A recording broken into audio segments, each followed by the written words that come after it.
start, and we'll be like a bird or just a feather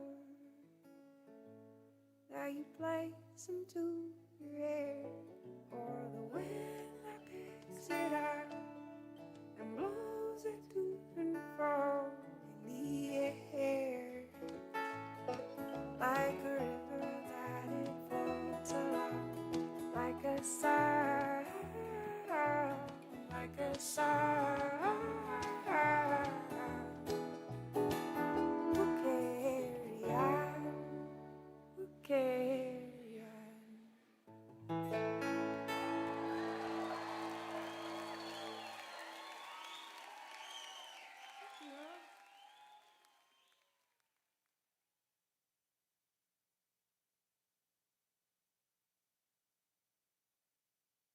I try to close my eyes, clear my mind, and just listen to the wildflowers growing. With such whispers on the breeze, they don't come easy now. Over all this noise, I spent my youth among the pines. They used to sing a tune so fine, and the wind moved like an echo, carrying their voices.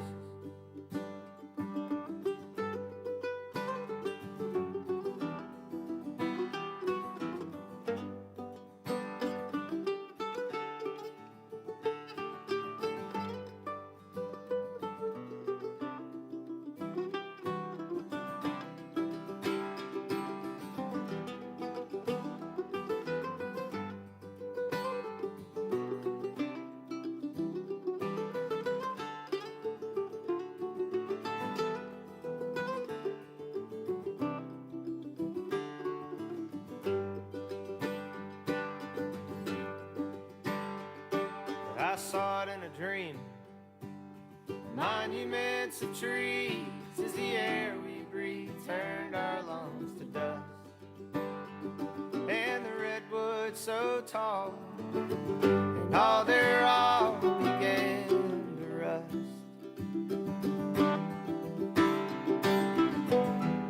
with no bend and sway at all. That ancient dance was lost, and the wind moved like an echo with the sigh in every gust.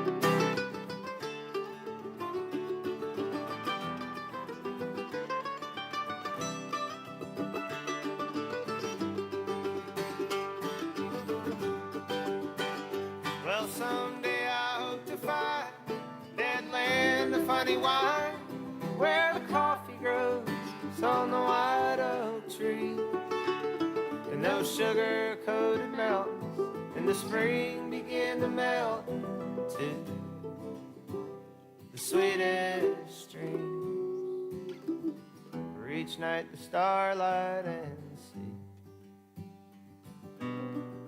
together form eternity, and the wind moves like an echo as the world drops off to sleep.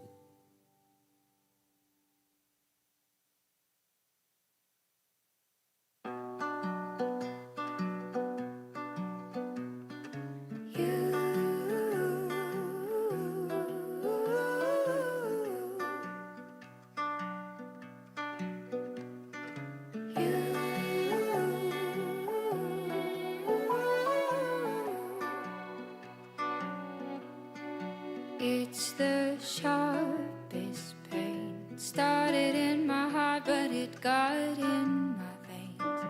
Once it had my body, then the spirit came to ask me if I thought my love was true.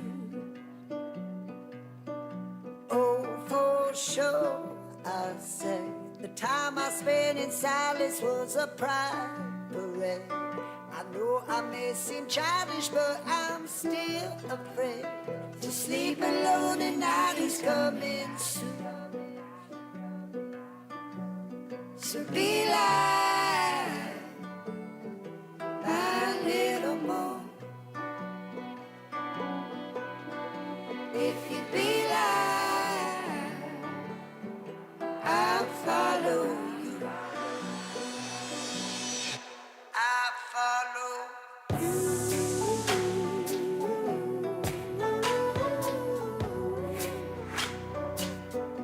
I'll follow you.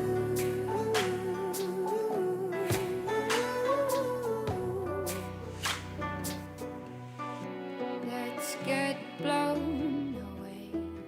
Every day with you is like a holiday. Somewhere really fancy like the coast of Spain, when the bougainvilleas are in bloom. Just tell me what you need. Tell me all you're looking for stability. Have a couple kids and give them happy names, 'cause I would like to do that with you too. So be like my little moon. If you be like, I'll follow you. I'll follow you.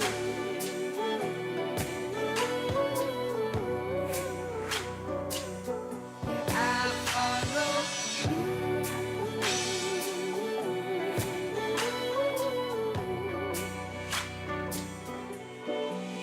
So be like my little moon. If you be like, I'll follow you. Yeah, I'll follow you.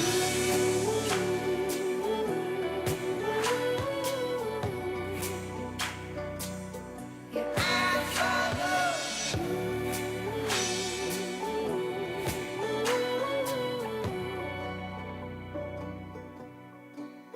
So be like my little moon. If you'd be like, I'll follow you.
Okay, we're going to try to get this going so we actually can have lunch at some point because lunch is being catered by Kalamata Pit. Scott, come tell your joke. Scott has one more joke about the ER or something. Yeah, I had an incident the other day I wanted to tell you guys about. I had a peekaboo accident, and I ended up in the ICU.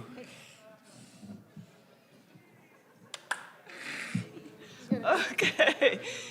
Well, I just am so excited about this panel presentation. I actually met Claire on the Startup Colorado platform and realized that she really needed to present at this event.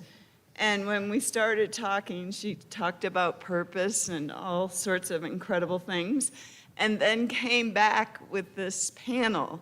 So when I talked about purpose this morning, they're actually going to really talk about it and explain it and show incredible examples of what they do. So please help me welcome Claire Heffron and Holly Woods and Chris, Baker, Chris Baker. So thank you. Thanks, Jamie. So first off, we have a win. We have no slides. So we're gonna go team, go team. So yeah, so we are talking about what we call beyond revenue and how you add purpose into your brand.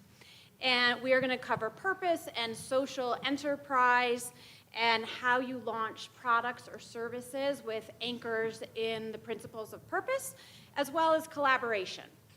So, a little statistics for you. 66% of consumers say that they would choose a new brand if it was based in purpose.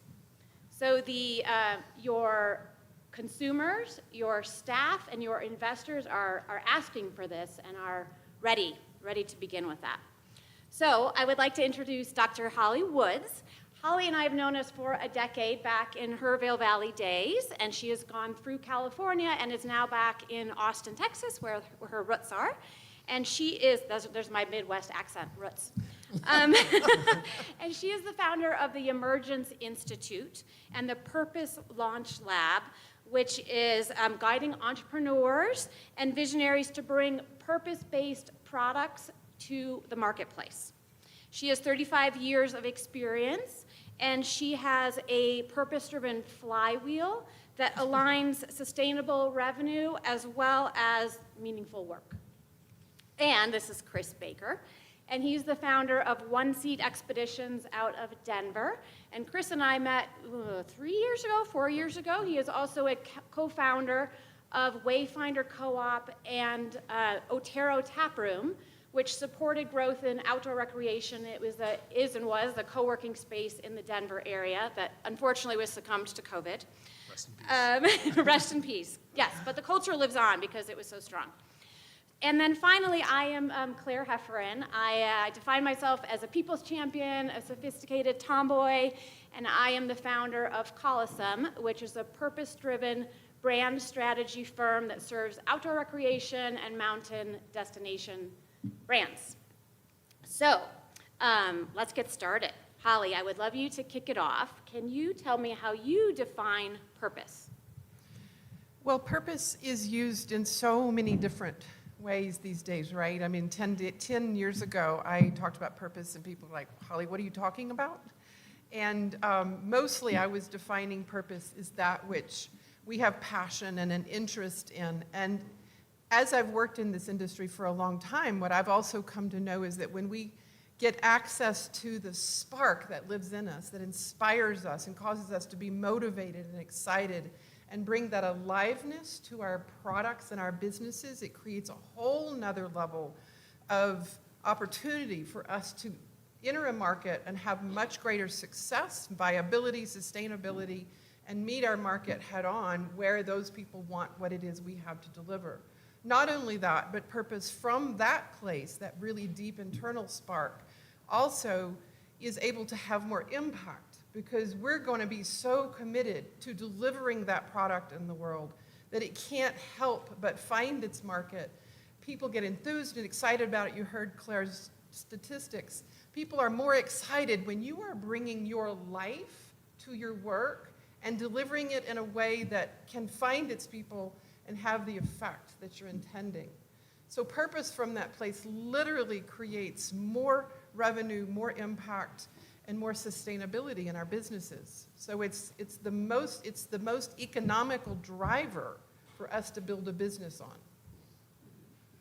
So I know that you've been doing this work for quite some time. Purpose is the latest term, and it's kind of a new layer. You have mission, vision, values, and then on top of it is the purpose. Can you tell me why you think it's garnered traction now? It's not a trend. It's still a niche, but we know it's been claimed a watershed moment, the evolution of capitalism.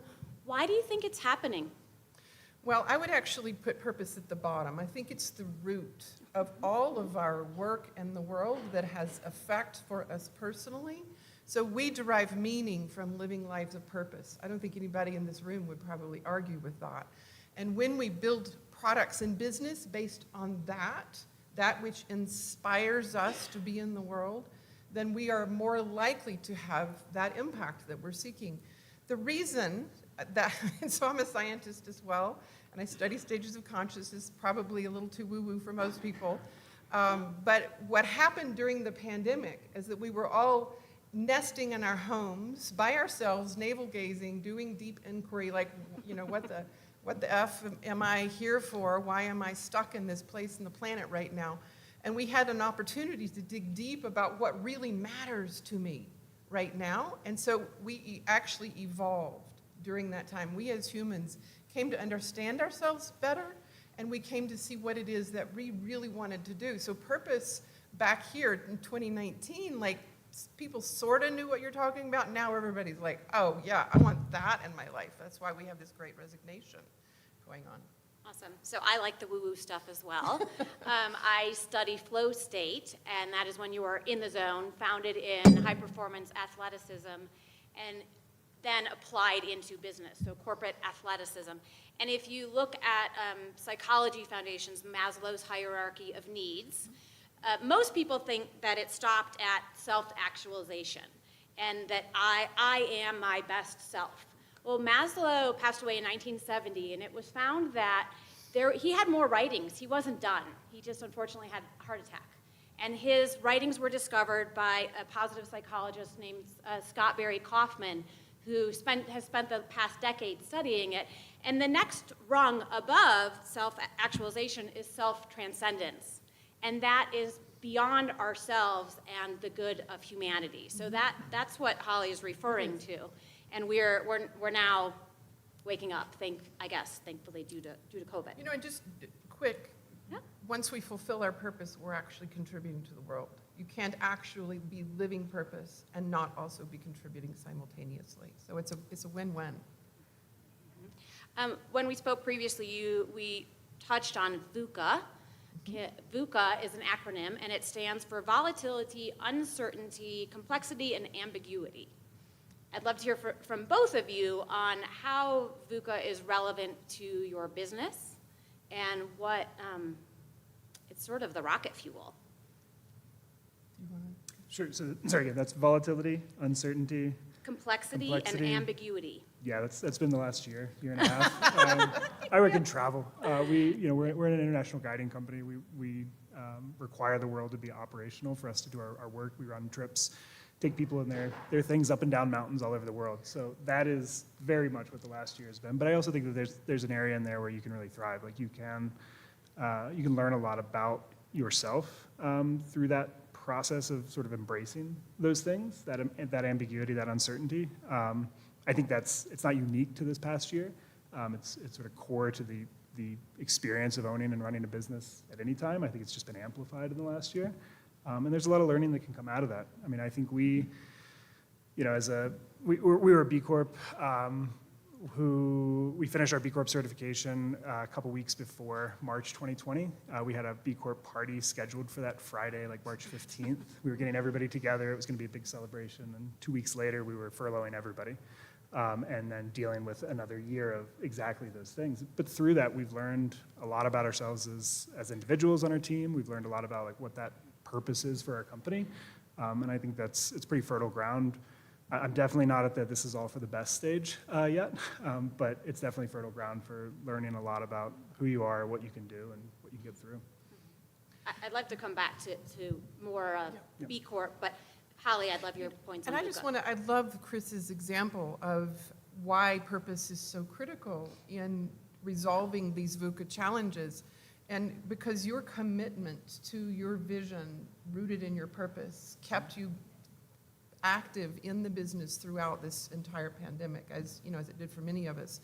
And so the level of commitment that one has to your own purpose is going to drive your ability to come up with innovation. So the result of purpose is that you become more innovative because you're inspired and you're gaining information from all of your contacts, and like out pops these amazing ideas, these creative ideas that you might not have if you were really just revenue driven. We kind of give up, like I've stopped making money, I'm not making a difference, maybe I'll just fold it. But when it's purpose driven, you're like, no, I gotta do this. I can't stop, you can't shut me down.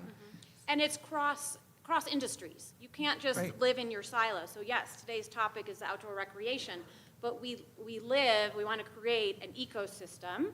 We want to go beyond tourism, hospitality, real estate to make sure that we're creating a sustainable community for all of us. Yeah. So Chris, can you? It would be remiss to say. Would like you to define what is a B Corp and why did you choose to become certified? Sure, and maybe it would help to kind of start with. A little bit about One Seat Expeditions, kind of who we are, what we do. At our core, we're a guiding outfitter. We operate in 8 countries around the world. All of our trips are, for the most part, international. So we do guided expeditions in Kilimanjaro. Patagonia is a big region for us. We started in the Himalayas. But at our root, we take people and their things up and down mountains. It's a pretty straightforward business. But then what we do and sort of the why of what we do and the purpose from the very beginning, we tried to use adventure travel as really is fuel for supporting entrepreneurship in the places that we work. So what we do is when you go on a trip with One Seat Expeditions, we take you up Kilimanjaro, we bring you back hopefully, and then we take 10% of the revenue generated from that trip, and we invest that in a small business loan in the place where we're running that trip. So in a place like Tanzania, we work with a great microfinance partner called ANSA. They have a business accelerator program. We underwrite their low interest loans for local entrepreneurs. So it's a way of using adventure travel to fund entrepreneurship in the places that we work. So that's sort of the core of what we do. And yeah, we became a B Corp last year at the beginning of 2020. But when we think about not just defining kind of what a B Corp is, but really, what a social enterprise is, we think about it in terms of, first and foremost, good design. So we think about service design and thinking about how are you designing your business in a way that impact is not an afterthought, or impact is not a compromise that you're making in your business operations, but rather it's core to the design of your business. And it's really a mechanical core of what you're doing. So for One Seat, our model is pretty simple. We take revenue from adventure travel, and then we fund that into small business loans. We sort of leverage the creativity of small business owners in the places we work to have that impact. That's very much, in my mind, an example of how you build the mechanics of a social enterprise. I think a lot of times there's sort of gray areas between, what's a social enterprise, what's a sustainable business, what's a regenerative business practice. But for me, a social enterprise, it's really about having it function at whatever scale of your business you're working at. So ideally, the impact grows exponentially as your business grows, perhaps linearly. So for a social enterprise, whether you're doing $10 in revenue that day or $1 million in revenue that day, your model still fundamentally works. I think a lot of times we look at corporate social responsibility programs, and they're less about purpose and more about penance. We do this, and then over here we do this, and sort of at the end of the day it washes out, and that's okay.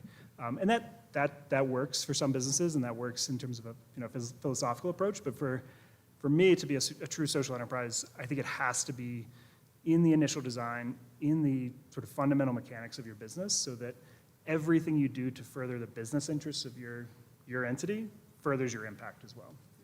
And yeah, for me, I think it really matters that you can measure these things, that you can really look at them and sort of lift up the hood and say, is this really happening? Is the correlation between your work and your impact as tight as you're saying it is? And for me, B Corp was the way to do that. So we had been doing this for about 10 years before we started the B Corp certification process, which for us, that was the right choice. It was a way for us to really develop the practices, the supplier selection criteria that we had in place, the employee protections that we had in place, our sustainability practices, before actually coming and saying, okay, let's actually evaluate this and see how is this working, how can we be accountable to these measures.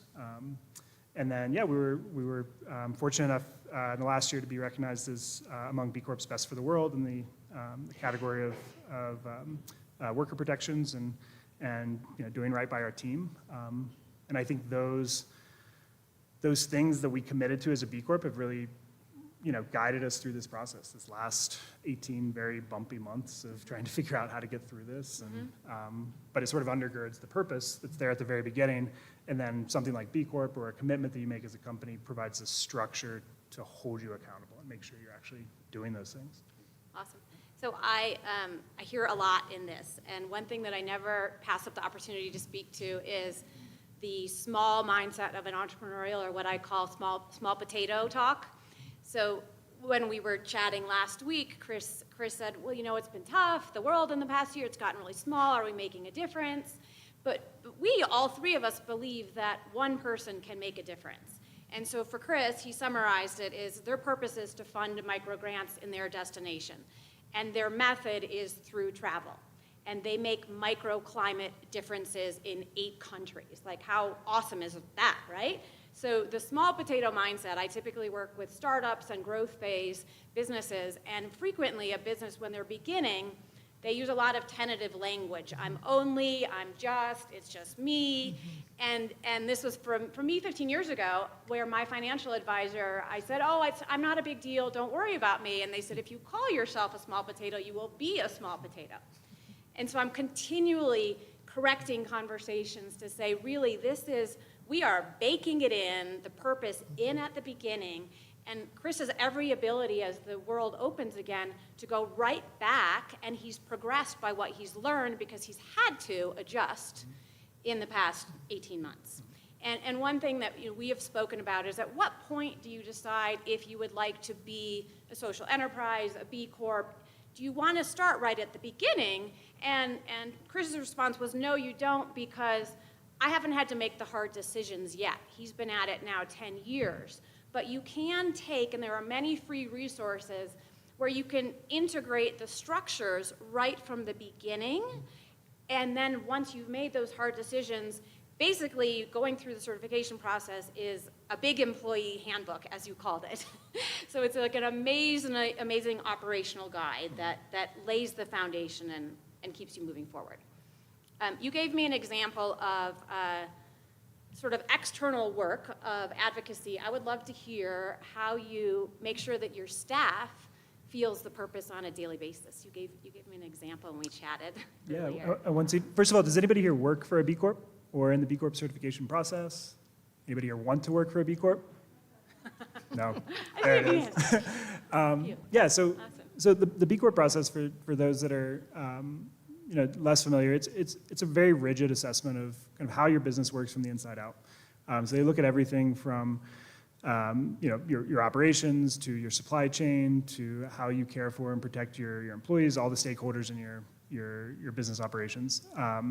And it's really valuable because it makes you put down on paper and commit to what you're doing, and also articulate what you perhaps have already been doing, but maybe didn't have the language to say, okay, this is sort of the why, and this is the outcome of why we do this thing. So the B Corp process was really great for us in that sense. But to tie into, how do you pull that purpose into the work of every person on your team? So we have about 60 guides working all around the world. And for a long time, there was a real disconnect between our guiding operations and our impact work. So we're running these trips, we're dealing with the very concrete work of getting those people up and down those mountains. And then we have, more in the development space, working with microfinance institutions and helping underwrite these loans. And sometimes those two things felt like they were just two completely different goals that we were working towards. And what we found for us, like one way of tying in that purpose for our guides was, in a couple of our countries, we had our guides go out and do field visits with our end borrowers, so the small business owners that were receiving the small loans that we were underwriting. And it had more of an impact than the last 3 years of beautiful PDFs and internal documents and all the things that we have been trying to do to communicate to our guides. This is what the end result of our business operations are. It was just an opportunity for them to go out, and in Nepal, it was going out to one of our borrowers' farms, learning about their dairy operations, and sort of as two co-equals sitting down, and that's part of the joy of what we do. Is we're a business helping other small businesses. It's not a donor-beneficiary relationship, and so with our guides, it's also this, I work on this side of the operations, and you're working on this side, but we're all working really hard here. And so it was an opportunity for them to go out and see, okay, this is what a $500 loan in rural Nepal looks like. This is what a dairy cow operation looks like. This is what the returns are. They were able to ask questions. And then we were able to actually track in our data not only guide satisfaction, but ultimately client satisfaction and a better understanding of our model, because those guides then became the sort of easy and formal lens through which they could understand what we were doing. So as they're out on the trail, they're talking about, okay, this is what a typical loan looks like here. These are the challenges of a small plot farmer in Tanzania. This is what it looks like to actually utilize one of these loans. And so as a way of making that purpose really concrete, because for me, like, it really matters that you can see it, touch it, feel it. I think purpose is really motivating, but it also needs to be firmly rooted in the real and something there that you can see. Can I make just a quick comment? Yeah. While Chris is suggesting that you wait a little while to start a B Corp process, I would say don't wait at all to get really clear and able to articulate what your purpose is, so you can root all your systems on that articulated understanding, and that it can then be distributed across your company and in all the layers of it, including all your staff, personnel, policies, et cetera. All your systems can be rooted in purpose as well, and it's better to start out a business that way And then makes the B Corp process much easier. Yeah, yeah, so I think you can have the practices in place, but then the assessment tool is valuable later. Yeah, absolutely. Perfect. Perfect segue. So I lead my business with intuition, with 30 years of experience in branding, but I follow it with data because you have to actually prove that it's working, right? And it's always needed. So I'm going to give you another little data point. So Unilever, who owns many, many brands, they have a bracket of sustainable living brands, and these brands are growing at 62% faster than the rest of their business portfolio. And those bracket of sustainable living brands are delivering 75% of the organization's growth. Another quote, purpose-based brands are growing at 3 times faster than the competitors. So if you look kind of at the history, you might think about, is this philanthropy, is this advocacy? This is purpose, and it is no longer opposing. It is a distinct competitive advantage. So, Holly, I would love you to speak to that around what's the difference in doing good, which is maybe advocacy, philanthropy, and living your purpose. Yeah, and I would put CSR in that. Corporate Tell social people corporate social responsibility is something else that I would put in that bucket of doing good. And I love purpose versus penance. That's a great phrase.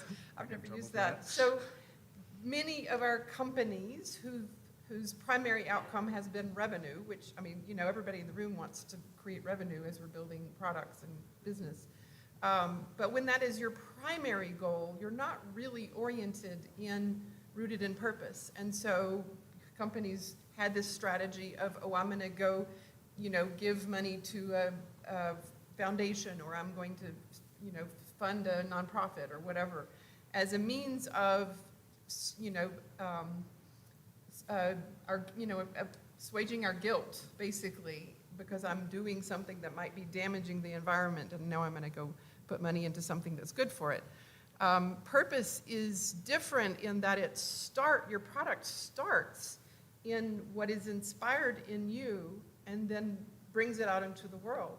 And so by definition, your purpose is not going to be some product that has a damaging effect on the world. It is by nature going to have a positive impact. So purpose-driven products are always good for the world and have more impact than some afterthought of doing good. Not that doing good is bad by any stretch. I'm so glad that as deeper humanity, layer. we're moving in that direction, right? That every corporation wants to be seen as doing something good. It's just not proactive enough and is not going to have the same impact as a purpose-driven product. Can you give us I know it's a loaded question, an overview of how someone gets to this place of finding their purpose product and determining if it's market viable? Yeah, in a nutshell, because I wrote a book in 2020, published it the second month of the pandemic, called The Golden Thread, Where to Find Purpose in the Stages of Your Life. So this is one of the things I do, is I actually do spend time with founders and entrepreneurs to uncover and articulate purpose. And each of us has a thread, what I call it, a thread of purpose, that started in our childhood and was demonstrated through many of the passions and values and interests and curiosities that you may have had in childhood. And then just it grows over time as you evolve as a human. And it becomes something then you can do in the world in addition to, how you may have expressed it in childhood. So I actually have a free audio, maybe somehow I'll figure out how to share that link with everybody, but I have some free audios that helps people. But you can literally look back over your life retrospectively and find the places where the patterns show up that tell you what purpose is. Purpose is not a product or an initiative or a business. Purpose is what lives in you and drives your products. So you can have many expressions in a lifetime that are expressions of purpose. And then what happens is we get an expression of purpose, and then we look at the desirability in your intended market. So I've studied extensively the whole lean startup work and work with my clients to uncover where is the market that actually is right for you, and how to make that viable as a business and sustainable over the long run. So you follow a lot of the typical lean startup procedures, but you're starting with something that's more intrinsic to you. Great. So we've talked about, I know you have a flywheel purpose, purpose flywheel, and it begins with leading, and then working, and then marketing. From your client overview, when do you find people come to you? Is this generational? Is this a stage of life? Who do you typically find is interested in purpose? It isn't generational or stage of life necessarily. It's most people who've tried things in their lives that either failed or didn't provide them meaning and or didn't have the impact that they wanted to have in the world generally say, well, what did I do wrong? Why is it that that product didn't find its market? You know, why is it I'm so dissatisfied? I had a successful company for 20 years, but I still don't feel good on the inside. Generally, the people who come to me have been entrepreneurs of some sort and either had success in a traditional business, but just didn't make an impact and didn't feel fulfilled, or they may be, you know, having worked in a company and, you know, went out of the matrix. And so generally it's people who've tried a number of things but didn't find the internal satisfaction or fulfillment that they wanted and want to have more impact. In this day and age, most of us, I mean, I can feel it in the room, probably 99% of the people in this room desperately want to have an impact. We want to make a difference. We of all people know that this world is crumbling around us. If we don't do something unique and different and innovative, we can't keep doing the same things. So people who come to me literally have that deep desire to both feel like I am doing what was meant for me to do, it's mine to do, and also how can I serve the world in a better place. A lot more young people are coming, which is exciting for me. Mm-hmm. Yep. So you mentioned corporate social responsibility. You may hear CSR departments in larger organizations. But what we hope is that that is integrated into all departments at the baseline of the structure of the organization so that you don't have a title of that. You know, what I'm committed to is to sort of birthing more brands into outdoor rec that have that from the beginning so that you're not trying to fix it and sort of work backwards. Thank goodness people are trying to fix it, but it's a lot nicer if it's entrenched from the beginning. So I want to turn it around to a little bit to branding. And so how do you brand a purpose-driven organization, social enterprise? And one of the things I hear a lot is don't be the hero, be the helper, and that you are guiding and you are leading, and that you need in your brand, you need your consumer, your audience to be able to participate in it. And we want to, here's a good one, be the story, don't tell the story. If you have to tell people the good you're doing, it's not baked in. Does that feel right to you? Mm-hmm. Yeah, yep.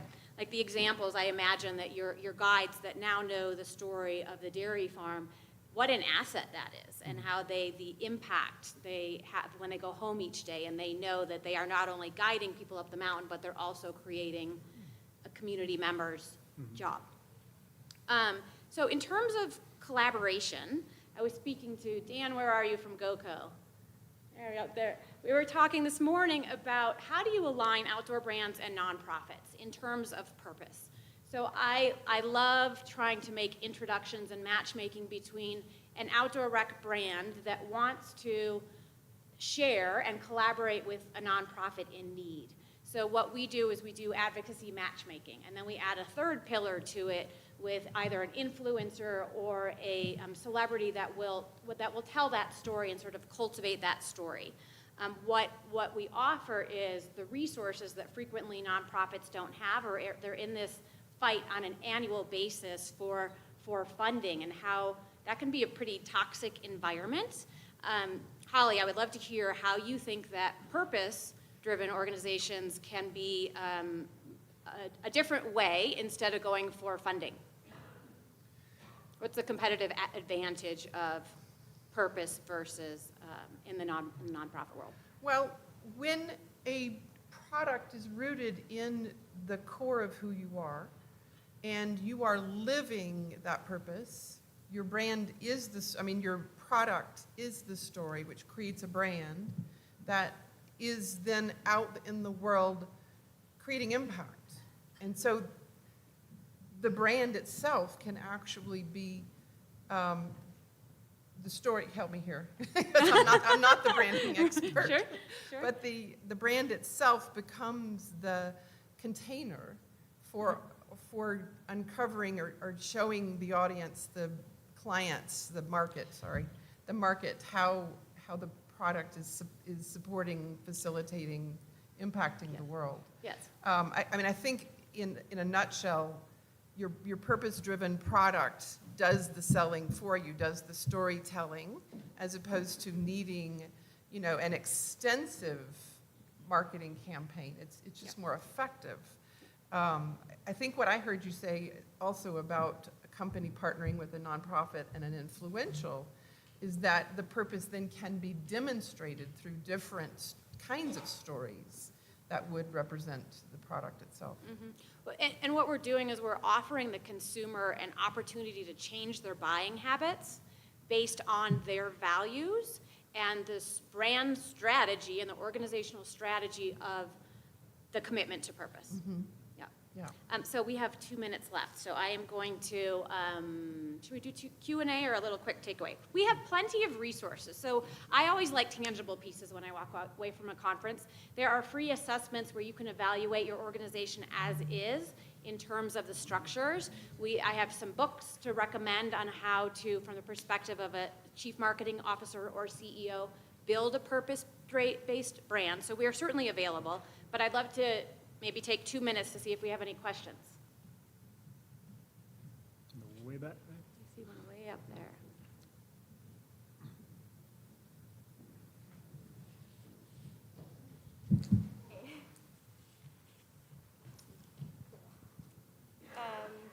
So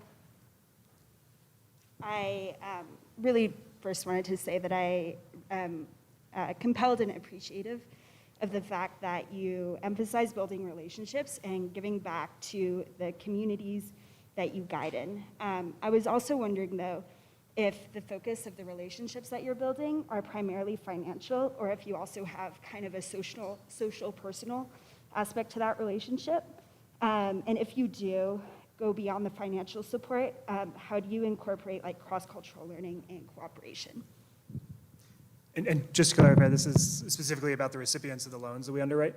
Yeah. Yep. Yeah, so that's a great question. What we look for in any place that we set up one of our microfinance partnerships is we look at Capital Plus services. So we look for institutions to provide not only access to low interest capital, because that's something that every entrepreneur, whether you're here or in Arusha, Tanzania, or Kathmandu, Nepal, you need access to capital, and that's usually a pretty big hurdle. But then we also look for organizations that are providing either financial literacy around that so that the lending services can be done responsibly in a way that protects the interests of the borrower. The program that we work with in Tanzania, for example, it's a year-long incubator program. So there our loans are a little bit larger. Our loans start at as little as $500 and as much as $5,000. And so when you talk about financing on the earlier sessions, we're at like the very, very, very long tail of that, the very low end. But we look for institutions that provide those wraparound services. So in some places that's business development. So looking at how can you build a really resilient business that can take on that loan and then pay back that loan over time. Financial literacy for some of the very small like initial production loans, so agricultural and livestock loans. But in terms of what we do as an organization, we partner with existing local microfinance institutions that have those deep relationships and those partnerships. And so we are not in the business of selecting borrowers. We're business agnostic in terms of where the loans are going. They have to meet the criteria of the nonprofits that we work with. But we don't see it as our role to come into a community and say, this is what you should do with this $500. In fact, most of the loans that we disperse are done on social liability or a shared liability in a borrowing group. And so the pitch is actually done by the individual entrepreneur where she turns to the other 4 members in her group pitches the idea, and if they approve and co-sign that, that's the approval process for the loan. So we know what our role is, which is providing capital, and we also know what our role is not, which is evaluating the individual business or the individual who's taking the loan. Does that answer the question? Yeah, Yeah, sure, cool. awesome, thank you. Is there time for one more, Jamie? Or should we wrap it up? Well, we were hoping we could wrap up, but encourage everyone at lunch to ask you questions, so you might not get to eat. Will that work? Sure. Okay, because Thank we're you. trying to catch up a tiny bit, and we have a plan B. So we're going to bring up the next panel. You're going to ask them questions so they can't eat at lunch. And Nathan Fay, who is the director of the Colorado Outdoor Industry, his family got sick, and with COVID, it's not prudent to then leave and come see all of us. So I'll share his information, but we will make up time. So we're going to do this next panel, take lunch, and we're hoping to have made up a good amount of time. Does that make sense? So let's bring them up.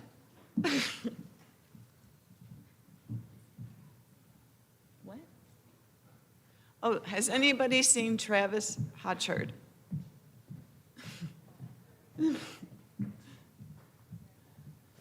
Oh, there you are. He's been hiding in the audience. So this is another incredible panel because it's entrepreneurs talking to you from an entrepreneurial perspective. And they also have done incredible work. So I'm very, very excited to bring them on. And if we could show the slide. We have April Archer with Sarah Bella Fishing, and April's going to kick us off. And April, I believe I have some slides here for you. No? Not me. That's Robin. Okay, okay. And that's how I got it wrong. Travis Hotchard will speak after April, and he has slides. And they're up here queued, and we just have to push enter, okay? And then Robin Hall, she's the co-founder and CEO of Town Hall. And I got a chance to hear her at West Slope Startup Week, and her company and vision is incredible. So I'll let them share more information about themselves, but please help me welcome this great panel. All right, hi everyone. Great to be here, and thanks again to everyone who's been involved in organizing this and making it happen. It's really fun to connect with folks in the outdoor industry and to talk about all of these exciting topics. I wanted to kick off this conversation with a quote from Maya Angelou. The quote is, "You may not control all the events that happen to you, but you can decide not to be reduced by them." I think it's perfect for today. We've overcome some technical challenges. We're making things work.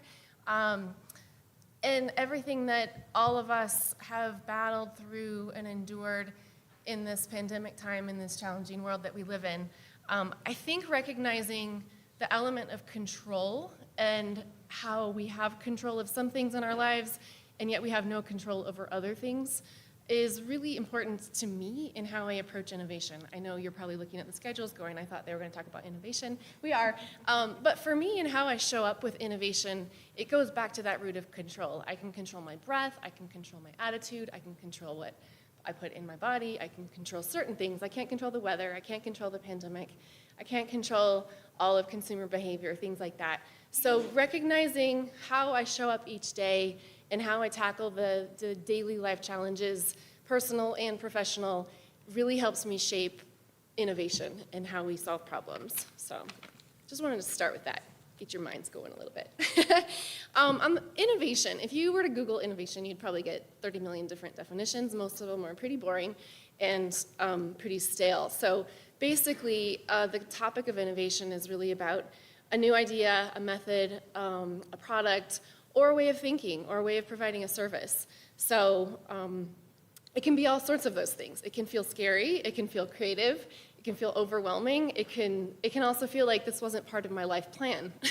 I wasn't necessarily planning on starting a business and doing what I'm doing now. However, an opportunity presented itself, or I found a challenge and needed to tackle it. Innovation can start with an annoyance, it can start with a grievance, it can start with a lack of something existing in society where you have an aha moment and say, that doesn't exist that way. Does anyone else do that? Or could I do that? Or should I do that? One thing that I just wanted to touch on that goes to the root of my core and how I was brought up, I liked how we talked about your purpose and your upbringing. My dad's an engineer, and my parents have always said, no whining is allowed. So you can either solve the problem or be quiet and move on. So I think when you tackle innovation or think about creating new ideas or concepts or products, the mindset of creating a solution or solving a problem is really important. Whining will not get you there, I promise. And a desire to make a change or find a solution. We also, throughout the day, we've heard the word passion many, many times. In my case, anyone can make a fly rod, anyone can make a product, but the passion is what keeps it going and keeps it innovative. I should probably say my name is April Archer, and my company is, now that we did that little intro, so we're warmed up on the topic of innovation. My company is Cerebella Fishing. We are based in Erie, Colorado on the Front Range. We launched in 2014. I'm the majority owner, and we hire a dispersed manufacturing team who are veterans and cancer survivors on the Front Range, and they help us build these beautiful fly rods. So our innovation story is really unique. It really was one of those classic Colorado campfire conversations of why aren't there more choices in the fly rod world? Why do they all have to be the same colors and the same grips and the same feel? And why aren't we bringing more women and people of color into this sport? Why does it feel so elite and snotty sometimes? So those campfire conversations, I promise you, that's really how it happened. And then waking up and saying, oh my gosh, that was brilliant. Did anyone write that down? Let's start by doing this, is really, really what happened with Cerebella Fishing. So our innovation story, and I'm excited to hear yours as well, all innovation stories are different. And sometimes when we hear innovation, we hear technology, science, manufacturing. I think that's really important, and that can absolutely be one form of innovation. At Cerebella, our main kind of areas of innovation have been, how is the product made? So changing things in that. We have a dispersed production model. I talked about who we hire and how we work.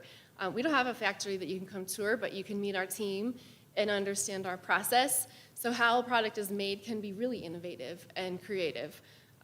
Who makes the product? In our case, the fly rods. The people who make our products are classically underemployed, are sometimes suffering with physical and mental health challenges, are sometimes struggling in other ways of life. So finding people who want to work, that want to contribute to a team, that want to work with their hands and build a product is another form of innovation for Cerebella. Another way of thinking of innovation is, where does the product go? Does it go to the same channels that have always fished, or do you provide them in different ways? I still hear in the fishing world all the time that it's impossible to buy a fly rod online. And I have to respond and say, we've been doing it for 7 years, so it can be done. But kind of breaking those molds, so innovation of the user experience or the consumer experience. I love fly shops, and I fully support them.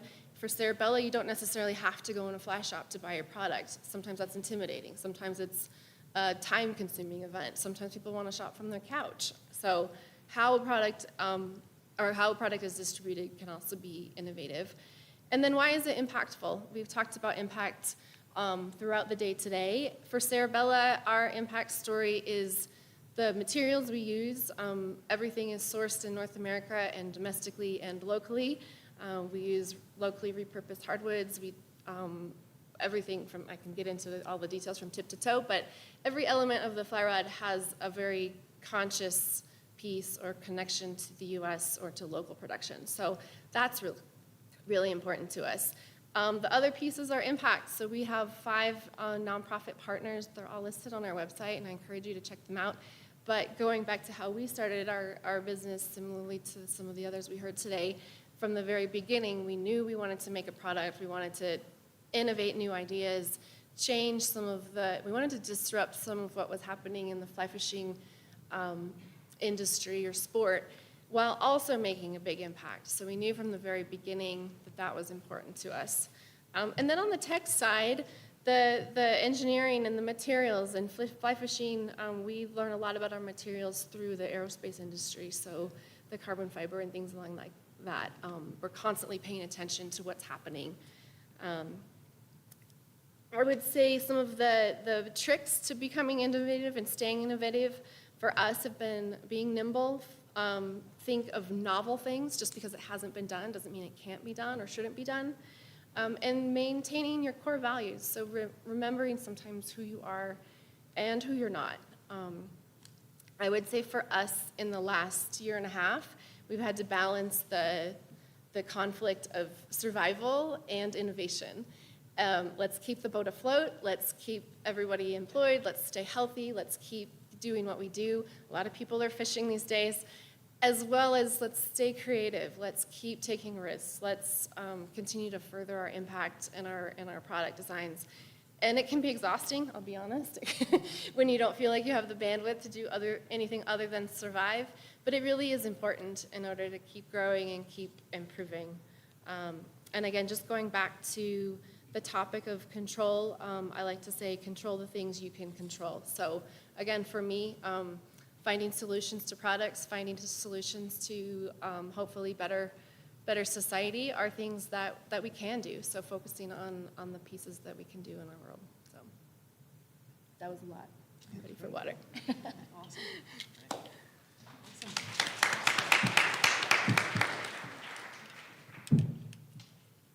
We can have the screen. There we go. Whoops, I accidentally went forward. Hello, everyone. Thanks for being here. I'm going to talk to you about the newly formed Arkansas River Conservation Cooperative. My name is Travis Hotchard. I'm the general manager at River Runners. I've been there. I started guiding in 2000, which is when this photo was taken. I've learned if you stick around long enough, they keep giving you more responsibility. So I'm also the secretary, treasurer, and founding member of ARC, which is what we're calling the Arkansas River Conservation Cooperative for short. I'm the board, former president of the Arkansas River Outfitters Association, and I'm on the chair for the Rationing Agreement Advisory Committee for the Arkansas Headwaters Recreation Area, and chair for the Chaffee County Visitors Bureau Board. So before we get into talking about ARC, I want to talk a little bit about the Arkansas River outfitting industry. It's a huge economic driver for this region. In 2020, the pandemic year, 182,000 5 paying clients down the Arkansas River. That generated $14.8 million in direct revenue. So that doesn't include t-shirts or photos or gas or lodging or any of that stuff. And we'll get more into that later. On the walk and wade side, 2,678 paying clients and 450,000 in direct revenue. So we have a lot of challenges in our industry, just like all of us are dealing with. Drought is limiting how much water is coming down the river. Wildfire is related to drought, and it also is negatively impacting water quality. We have climate change is shifting when our runoff happens, and urban sprawl is hurting our viewshed. This photo was actually taken during the Royal Gorge Fire of 2013 as by one of our guides. They were one of the last boats to go through before it was closed down for 10 days. So these are real issues that we're dealing with in real time. So the ARC was created to address these issues. It was started by members of the Arkansas River Outfitters Association to identify and pursue opportunities to improve the watershed health and economic viability of the Upper Arkansas River. Our officers, it's a voluntary board, and we do have a paid executive director, which is currently being paid through AROA. And the president is Andy Ninus from Echo Canyon. The vice president is Mike Kisek from AAE. Then myself, and the executive director is Bob Hamill, who is a former owner of Arkansas River Tours. So one of the big focuses of ARC is water for the recreation economy. And how do we do that? Well, we engage with the water community is what we're doing currently. In this photo, we literally took them whitewater rafting. We also buy them beer. And more importantly, though, we participate on boards and generally try to be at the table whenever any kind of decisions being made about water coming down the river.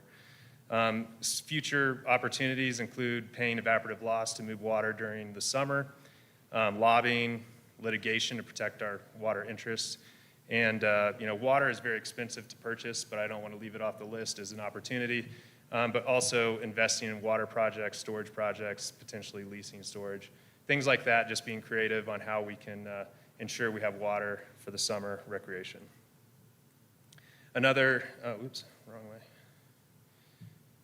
Another focus of ARC is just overall watershed health. We can do that by partnering with conservation groups, lobbying efforts, and helping to fund projects like wildfire mitigation and conservation easements. This photo was taken in 2017 after a flash flood hit the Hayden Peak fire burn scar area. So again, here we are, the water quality in the photo you can see is not very good. There were a lot of fish that died that day as well. So again, real issues that we're dealing with already. So why create a new entity? Well, AROA is, we focus on a lot of outfitter issues. This will allow us to pursue interest and funding outside of that. And we're also seeking 501c6 status, which would allow us to lobby. And then we will focus solely on water and conservation on the Upper Arkansas River. ARC funding, we do have buy-in from the Arkansas River Outfitters. AROA is paying $75,000 over 3 years to fund an economic impact study. And then this year is our first year of really operating. We have 16 outfitters who committed 50 cents per paying client based on last year's numbers. So we have already generated $72,764 in year one. And then this represents almost 80% of the boating use on the river. So the next step is we want to recruit tourist-based businesses, other stakeholders with 1% self-imposed tax to help fund our efforts. Also, we'll pursue grants from government agencies and nonprofits. Our first order of business and what we've already done now is we've hired Pacey Economics to do an economic impact report over 3 years. And in the first year, we're going to focus just on the outfitters. But then in year two, we're going to expand to both private use, just the overall impact of the river itself, whether it be birders or people using the Whitewater Park. But we want to show the whole value of the river. And then year three, we would expand to show the full recreation economy in the Upper Ark Valley. This will be used as a tool to both recruit new businesses to participate, but also just show our worth if it was in litigation or any other areas. So our current focus and what we're now working on, and this is something that AROA has been working on for a long time, and we'll get more into that, is water in the river. And we do that by engaging with the Arkansas Basin Water Community. We sponsor the Arkansas Basin Water Forum. We're on boards. We're at the table. We're building relationships, and we're transparent about what our needs are, so that they know if we need something and they can help us, they will. And we also want to work within the Voluntary Flow Management Program, and I'll get a little bit more into that, VFMP for short. It has been great for the past 20 years, or 30 years, I'm sorry, but it doesn't really meet current challenges. And we want to identify ways to supplement the VFMP. The VFMP was started back in 1990. AROA asked the Bureau of Reclamation to move water during the summer, and it didn't officially start till '92. And initially, Trout Unlimited had actually filed a lawsuit against it, but eventually dropped that and joined the program. The idea is to maintain boating flows during the summer for the outfitters and to maintain lower flows during spring and fall for the fishing. And it uses Fry Ark project water, frying pan Arkansas project water, which this could be at risk as well. If you look at what's going on, the Colorado River drainage, Lake Powell, they're looking anywhere and everywhere to pull water. Well, this is coming from the Colorado River drainage, so we can't assume that this will always be available. We have to be ready to defend our water, and that's part of what we're trying to do here. So it also utilizes Twin Lakes, Turquoise Lake, and Lake Pueblo to hold and move these flows. The VFMP for rafting has a target. I have that bolded and underlined because a lot of people want to say it's a guarantee, but it's not. It has a target minimum flow of 700 CFS between July 1st and August 15th. We have runoff during the June timeframe, and we don't really need the water, especially in most years. But July 1st, August 15th, it supplements, and it uses Fry Arc project water in excess of 10,000 acre feet per year. For the fishing, it targets 250 to 400 CFS during spring and fall. These are ideal flows for fish spawning, incubation, and insect hatching. And it also limits the ramp ups and downs to 10 to 15% per day. The VFMP is managed by the Bureau of Reclamation, but the signatories include the Southeastern Colorado Water Conservancy District. These are the folks that manage the Fry Arc project water. Colorado Parks and Wildlife through the AHRA, our local park here, Chaffee County, the Arkansas River Outfitters Association, and Trout Unlimited. So this is a graph. So if you look at this, what we're really looking at here is July 1st to August 15th. This can be found on the Arkansas Headwaters Recreation website. But this is July 1st to August 15th. And the green shows the target flow. And this year, which is 2021, the target flow from July 1st to August 15th was 700 CFS. The blue shaded area is the actual flow at Wellsville.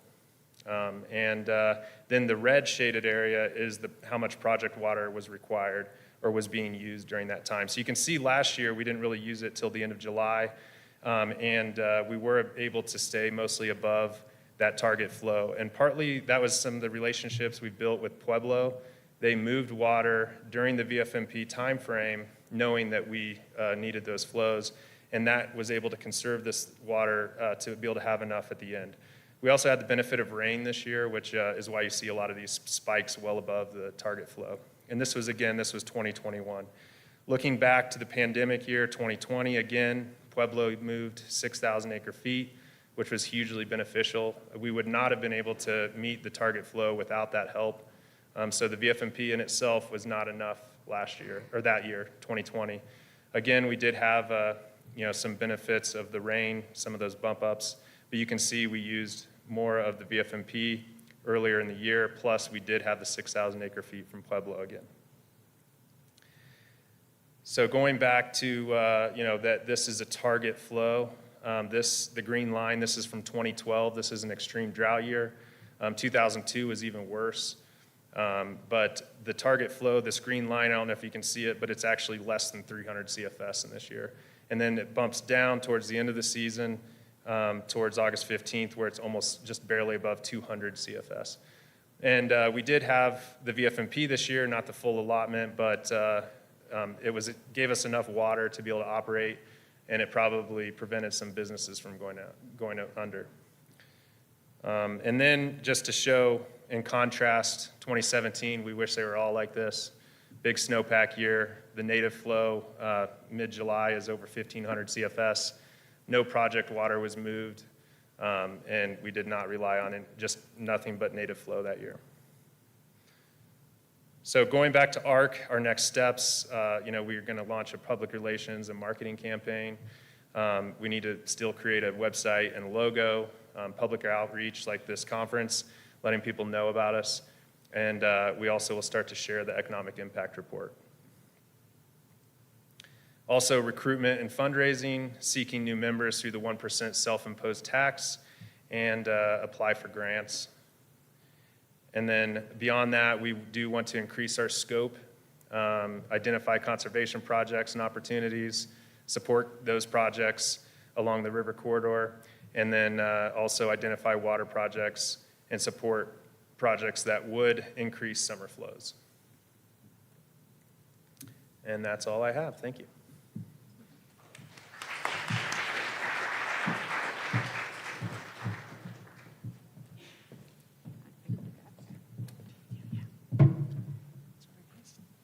Keep my time here. Please go here. Some fun stuff to look at.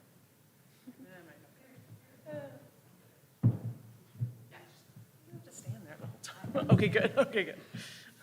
Wow, so inspired by you all, so inspired by everyone on this stage today. I feel like Claire and the team were just looking into my soul. So all great stuff, and I'm super honored to be here. I love Salida and everything you guys have to offer here. My name is Robin Hall, and I'm the CEO and co-founder of Town Hall out of Steamboat Springs. And Town Hall, the story of Town Hall came to light, as all good startups do, with a good old-fashioned Venn diagram. So I'll get to that in a second, but let me first tell you my story. So I was born and raised in the San Francisco Bay Area in Silicon Valley, took a job at Gap headquarters just out of college doing finance, and then quickly made our way, my husband and I made our way out to Summit County, where I worked for Vail Resorts. Wanted to get back to feeling and touching products, so I took a job at Smartwool. And boy, was that the best place to work on the planet. Just beautiful curiosity, passion, product, people, culture. Fell in love with Smartwool and stayed there for 11 years, and it was the best 11 years of my life. I learned so much. I cut my teeth there, and I got a lot out of it. So when on August 13th, 2018, the announcement came from our parent company that they were moving us to Denver, we also, my family and I, we looked each other in the eyes and said, wow, not only did we fall in love with Smartwool, we fell in love with Steamboat as well. So Steamboat was going to be our home. Now it was just, what the heck are we going to do? So came to light in a, slides please, in a, again, good old-fashioned Venn diagram. So a gentleman in town who is a entrepreneur, a soul and spirit and passionate guy, brought two of us from Smartwool together, and we just racked our brains. What can we do? How do we keep brain trust in this town? How do we keep enthusiasm and jobs and give back to this community? And so our first kind of leg was, well, why are we staying in Steamboat? Why are we not going down to Denver? Why are we not leaving to go to the Front Range? And it was really our kids and this community. And what are we good at? What do we enjoy? Well, we're pretty good at making outdoor apparel, and we're so passionate about the outdoor industry. Everything, it really embodies everything within our souls. And then what are we passionate about? The planet. We can't just create more stuff to create more stuff. So how do we do this a little bit differently? So all those three things met in the middle, and Town Hall was invented last year. As you just heard for 40 minutes from Claire and team, purpose and values. I learned that was ingrained in me for the right reasons and in a good way at Smartwool for years. And so we lived and breathed that. So that's the first thing we brought on board with Town Hall. And it was really identifying our vision. So we said, we want every kid to love outside. And we're super, super deliberate about that. And it actually goes back to what the commissioner was talking about this morning. We use the word outside there because sometimes the outdoors, to his point, can be this elusive, climbing 14ers, bagging peaks, ultra running. Outside, I mean, how many of us as kids were told by our parents, just go outside and play, just go play in the dirt. That's what we want our kids to fall in love with again, just being outside, soaking in the nature, loving the planet, and enjoying doing so, and wanting to give back. And then I think the commissioner also brought up this morning, which is perfectly apropos, we are defined and developed as a public benefit corporation. So legally, in the state of Colorado, we are a PBC with two huge components. One is being planet positive by contributing more to the planet than we're taking away. And the second is contributing to the well-being in the communities of Northwest Colorado. So planet and community are our soul and purpose. So what are our company values? As you can imagine, two biggies here. One, environmental stewardship. So we truly believe that by educating our kids and getting them to vote with their dollars and having them armed with all the knowledge around the environment and how to shop sustainably, they will influence others, they'll influence their parents, and then they'll develop a love and passion for the environment as well. And then community, of course. 1 + 1 is 3 for us. I mean, everything from our Northwest Colorado community to our entrepreneurship community to this incredible outdoor industry community means the world to us, and this is why we're doing it. And then the last two values we have here are quality and trust, and quality is a huge one. We are making premium products, and we decided early on we need to make premium products because we cannot let these things go to the landfill. They've got to stay, and it was mentioned earlier this morning as well, that we've got to keep them in production and in use as much as possible. So doing everything from using the utmost sustainable materials to encouraging people to wear more and wash less and patch that hole. And dirty is a badge of honor. Just get outside, kiddos, and play in the mud in your stuff. It's got to be quality because no one wants their kids bummed to be outside and wet and cold. And then trust, absolutely trust. Our kids, for the most part, I hope, look up to us as parents and trust us, to make some good decisions for them. And we want to give that trust back to the consumer, to every partner we work with, to all the way down to our vendors, to our in-town advocacy partners. So trust is a big one for us, and you'll see that in a second around transparency as well. So what are we launching? We are launching a premium kids age 5 to 14 outdoor apparel company with the environment and community at its core. We just had our winter 2021 launch on October 1st, a few weeks ago, and this was it. We were in our downtown design garage. It's really not a design garage, it's just our co-founder's back alley garage, and we got out the Solo stove and had s'mores and hot chocolate, and then people could come in with their kiddos and try on and pre-sale, pre-buy our goodies and apparel. We've got logo wear and these outerwear pieces. So it was really successful, and it just reiterated to us how powerful, again, this community is, and the support we garnered was absolutely incredible. So product preview, this is kind of the good stuff, I guess. Our design philosophy is purpose-built and fresh. And always sustainable. So this piece right here is our full feature ski jacket, everything from pit zips to pass pocket to powder skirt, but this is about 98% made with recycled materials, everything except for the zippers and Velcro, which we're working on. And then this piece here is filled with recycled down. It's got a recycled synthetic outer, and yeah, so everything we do is always sustainable. And this is what it truly looks like. This is fresh, hot off the presses. This is our laydown photography, and we've got some of this stuff in the lobby, so swing by afterwards and I can take you through it if you're interested. But super excited, 4 pieces in the line, proper ski, full functioning ski, snowboard, jacket and pant, recycled down puffy, and then kind of an around town, a little bit more warmth to walk, for the kiddos to walk to school in, extra pockets, that type of thing. Some fun shots of our kiddos kind of living the life, and on model. We've got a hand me up label that is inside every piece. We've got grow seams so that it can grow with your kid. You can just snip out the seams as a parent, and then it grows the length of the legs and the wrists. And so sustainability, I wanted to hone in on kind of our 2 core values here as my last couple slides. Sustainability, it means a lot, right? And even, again, the commissioner was singing my tune a little bit this morning around sustainability. It's not just giving back to the planet. When we're talking about sustainability here, we actually have a 19-point strategic plan around sustainability, everything from recycled materials at the very beginning of the supply chain to how we're delivering it to consumers, all the way to end of life and circularity. So how do we keep that stuff out of the landfill as long as possible? It starts with recycled materials for us. I learned in my great expertise and learnings from Smartwool, I was the director of sustainability at the end there, and recycled materials and the packaging are the lion's share of the apparel impact on the planet. So if we can really, again, use our recycled materials, and then we're actually shipping without poly bags, we're shipping without hang tags, and then in fact our kids are even delivering in town in Steamboat, doing hand deliveries on their bikes, so that's super fun. So everything we do kind of up front in the supply chain, we're trying to knock down our carbon emissions as much as possible through a lot of measurement. And so that will get us to where we hope to be and where we're shooting for 2024, which is planet positive. So how are we actually giving back, again, back to our PBC status at the beginning, giving back more than we're actually taking from the planet? And what that means is do everything we can, again, up front in our supply chain and operations to make sure that we're getting all the carbon emissions out. Then you come down to this little gap, right, because we're creating something. So we're going to buy carbon offsets, and we know that carbon offsets are a little bit taboo, right, because some people think you're just writing a check for your environmental woes, which totally get it. But what we want to do with our carbon offsets is do this in a super juicy, community, awesome town hall way, which is, can we partner with the Fetcher Ranch up in Northwest Colorado and say, can we plant 10,000 trees on your ranch? and have our kiddos come out and have it a community event? Can we partner with the Yampa River Fund and do kind of repairing and mitigation work on the Yampa River? So how do we use carbon offsets to actually help our community? And not only getting to zero impact, we actually want to go above and beyond and get to planet positive. And then lastly, constant evaluation, as I mentioned earlier, around trust.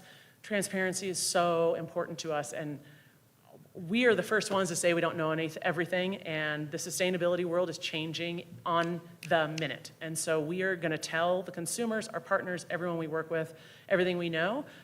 This is almost just a crowdsourced, open source type business, so that we can work together to all be in this, to build back up and build together. When it comes to packaging, we're a member of the Prana Responsible Packaging Movement, which is really powerful for us to learn from the rest of the outdoor industry. There's 80 brands in there that are following the charge to really work on responsible packaging. We're working on our B Corp certification in 2022, next year, which is gonna be great.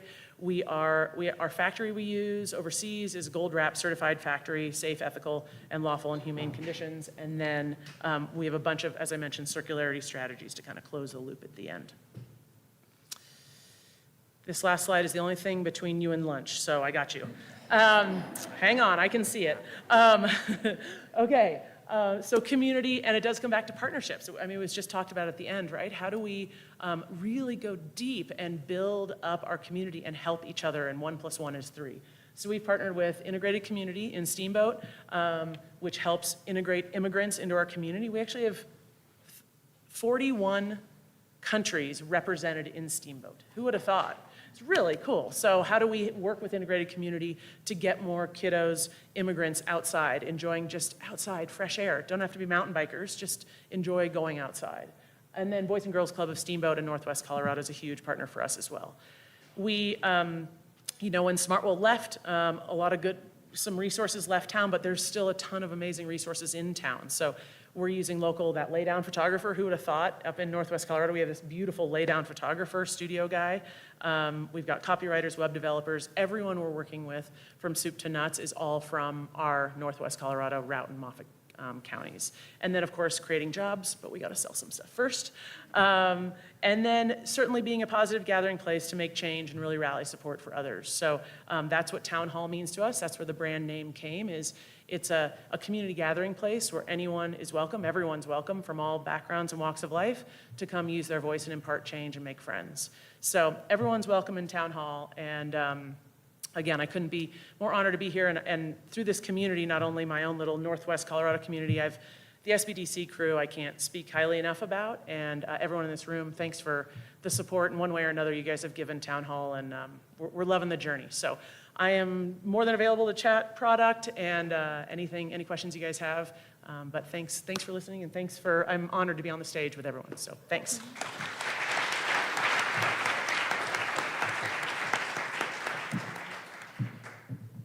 I just want to thank you guys, and I hate that the real entrepreneurial panels were cutting short. So I really encourage you to ask questions during lunch, and hopefully even after this ends, we can do some chatting as well, because we really want to engage with you guys who are out there doing the hard work, and you are inspiring.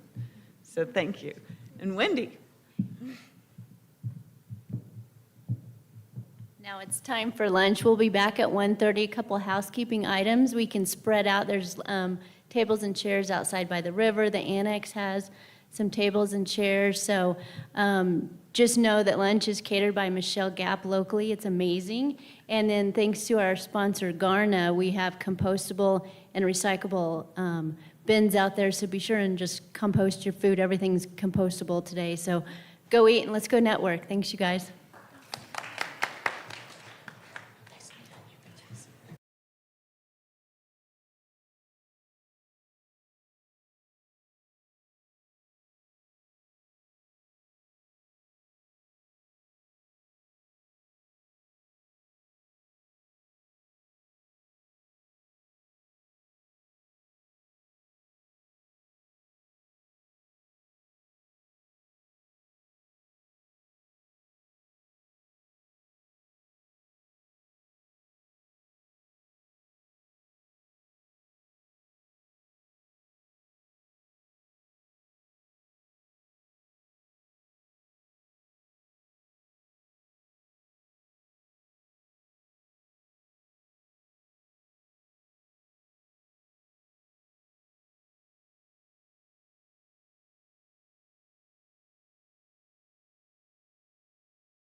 Our next speaker is Dan Amasta, and he has done work in our area for years and years and years. How many years have you? 7 years. And amazing work. And he's recently joined GOCO, which is Great Outdoors Colorado. I was like, right? Yeah. Okay. And I'm really excited to hear about all their incredible work. And they actually are very well funded because we all play the lottery. So please help me welcome Dan.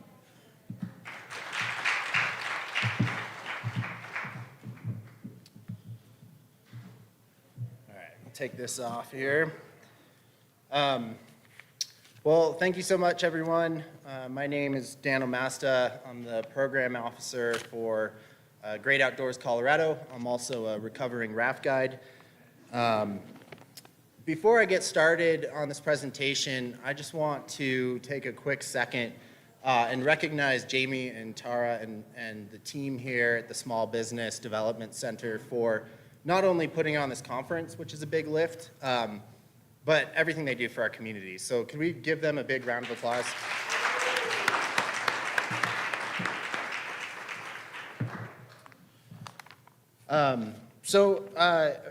Really, it's a privilege and an honor to be here today, speaking with you all who are so dedicated and passionate. Jamie asked me to come and speak from GOCO and just talk a little bit about the confluence between outdoor recreation, stewardship, and conservation. So I'm really excited to have the opportunity to really have a dialogue, both right now and into the future. So let's see if we can get this to work.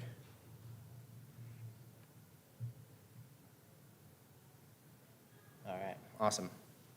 So before I jump into it, I want to take a second and acknowledge that, as a community here, we are really privileged in this room to be talking about outdoor access and recreation and opportunities on the landscape. Because less than 150 years ago, we had tribes and indigenous people that were violently pushed off of these lands. And so I want to acknowledge that today we're sitting here and recreating around the state on lands that were once formerly part of the Ute, Apache, Pueblo, Cheyenne, Arapaho, Kiowa, Shoshone, Comanche, and Navajo people.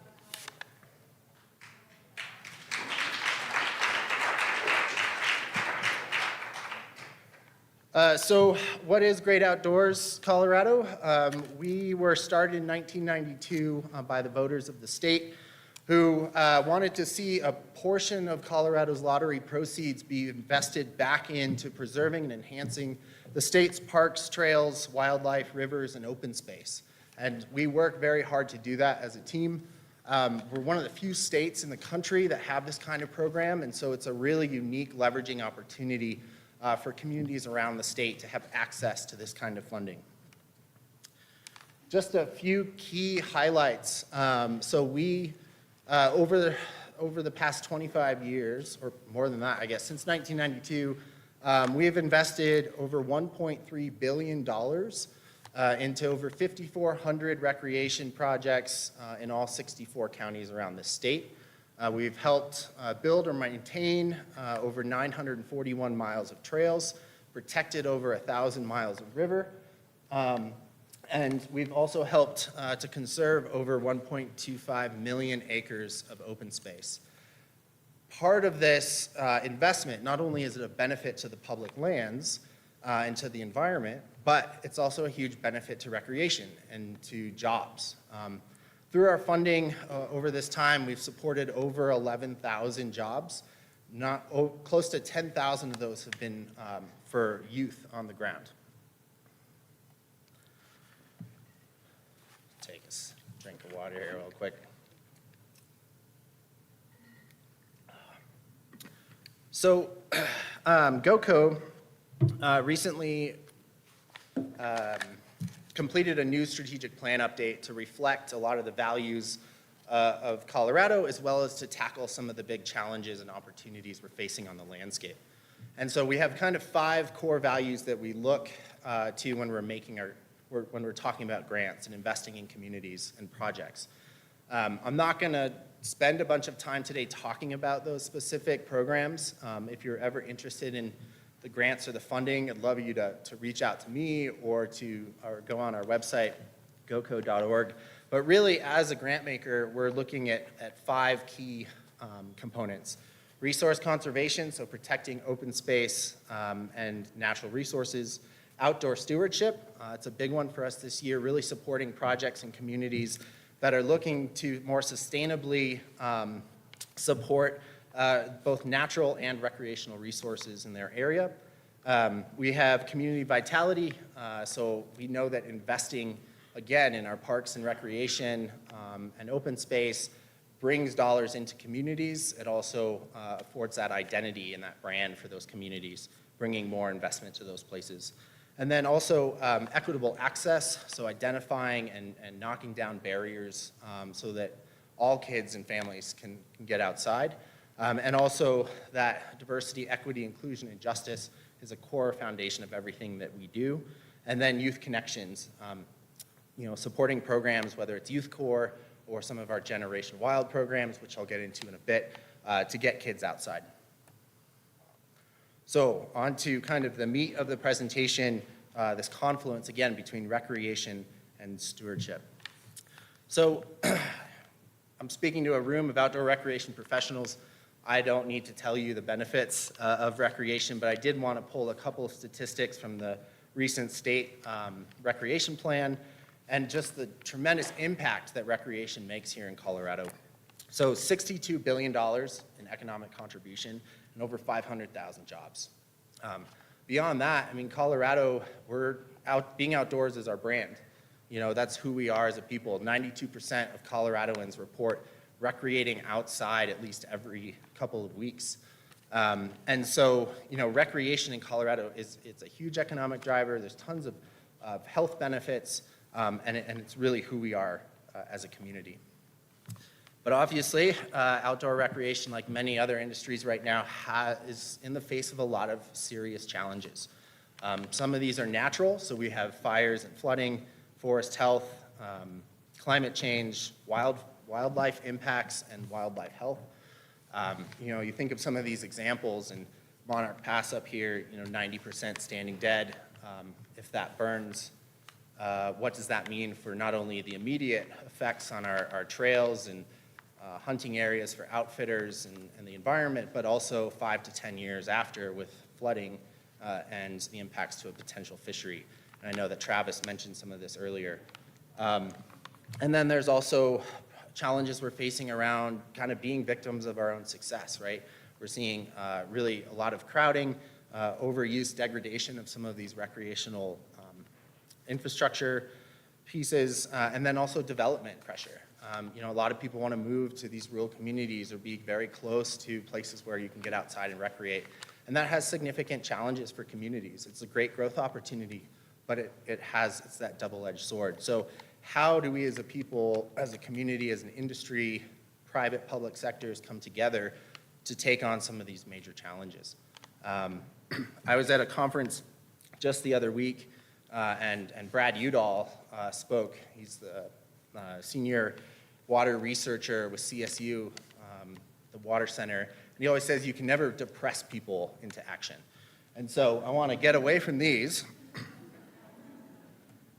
and talk about how we can work together to tip the scale. So I've got a few examples here of different ways that people have stitched together conservation, stewardship, community collaboration, all for the benefit of recreation and habitat and future generations. So the first one I'd like to point out is Fisher's Peak, one of Colorado's newest state parks. Over 19,000 acres of land, habitat, critical wildlife habitat conserved. It's also going to be a huge point of access for new recreational opportunities and bring significant economic benefit to the Trinidad area. And so, you know, there's a lot of protection here of wildlife and cultural resources, but there's also a lot of tie-in to recreational opportunities, industry, and economic impact. Then we have the Roaring Fork Outdoor Volunteers. We heard a lot about Chaffee County, Envision Chaffee County and all the great work they're doing here. So I wanted to provide another example. RFOV is based in Pitkin County. They serve 4 different counties, 2 major rivers, Middle Colorado and the Roaring Fork. And their whole deal is getting communities together, industry, public agencies, and really, you know, trying to find opportunities for young and old to get out there and steward their natural resources and their recreational assets. So just a couple key highlights, you know, over their 25 years, they've brought over $5.3 million of volunteer labor to the table, and they've improved or built over 630 miles of trails. So just an example of what can happen when communities come together and people steward these resources. And then I'll also speak to our Generation Wild coalitions. This is part of our effort to really address barriers for folks getting outside and to find innovative ways and support coalitions at the local level who can address those barriers. So we have 12 Generation Wild coalitions around the state. They're unique to each part or area they exist in. But I'll just highlight Get Outdoors Leadville. It's local. It's such a great coalition. And you know, they are one of the only child care facilities up in Lake County. So their summer programming is a huge asset to parents and families there. They're getting kids outside. They also have a gear library for people who can't afford gear to still have that access. To run that gear library, they're paying high school students as mentors and gear library attendants. So they're employing local youth and teaching them how to fix bikes, how to lead trips and be mentors to even younger kids coming up behind them. So these Generation Wild coalitions are so amazing. We're really proud to be sponsoring them and can make a huge impact. And again, recreation industry, if you're ever interested in ways you can find a local Generation Wild program, please reach out to us. We'd love to get you in touch. And then this is my last slide here. You know, GoCo is beyond supporting Generation Wild coalitions. We're also doing statewide advertising around Leave No Trace, around good stewardship ethics, so that as we're getting more people outside, that message is coming across. So we've got these awesome posters. I was hoping to have them here today. They're probably sitting on my doorstep now with the post office. But we've got these amazing trails, and I'll have some accessible for local folks who are interested. We also are setting up these trash cans, interactive trash cans around state parks that make sounds when you put trash in them. And it's amazing to see all the little kids and parents now running around the trails and parking lots trying to find litter and to feed the beast. And then I'll leave you with a short video we produced with Sukol Advertising. It's really all about getting the next generation outside and the impacts it can make. We aired this video for our board earlier this year. There was not a dry eye in the room. So I just want to say, I'll close with this. I'm not sure if we're going to have time for questions, but thank you again for being here. Jamie, thank you so much for the opportunity to come and speak. And please track me down after this and let's talk. So that being said, let's see if we can get this video to work.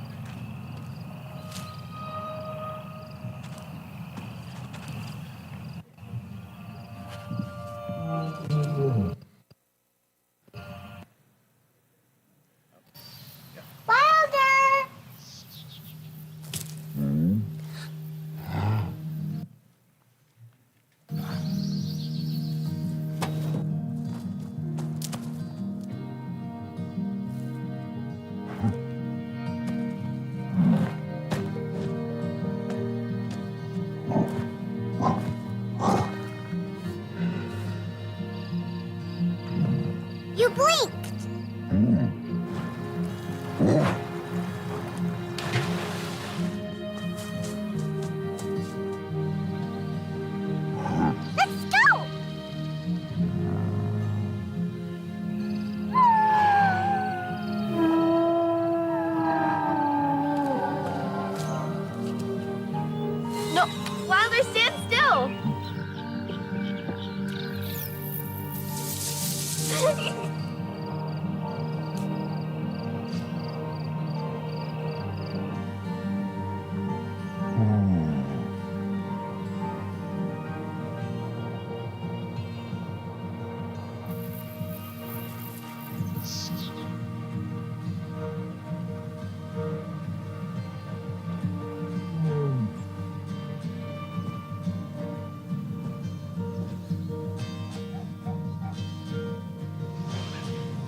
Wilder?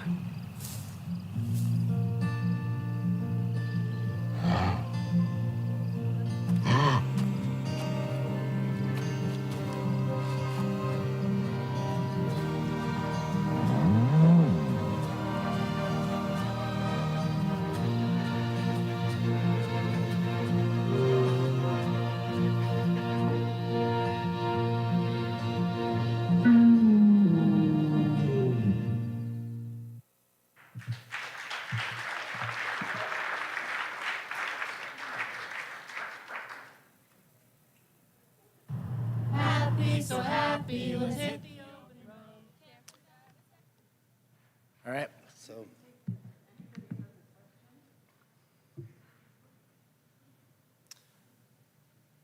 Excellent, and I'll just say too, I saw her in the audience briefly.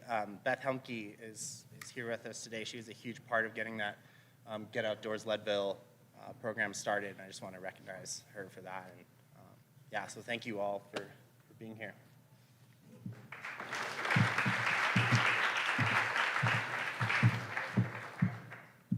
And that did make me cry. So, is that, well, I'm not even looking at me. Anyway, I meant to this morning talk about the art on the stage. And I'm actually married to a wonderful man and also an artist. And he kept arguing with me early on that art, especially landscape art and plein air art, is the outdoor industry. It captures the essence of the outdoor industry. So I think we need to embrace more artists in all of our work. Now I would like to introduce the Verdi Communications team, and I think they can join the stage right here.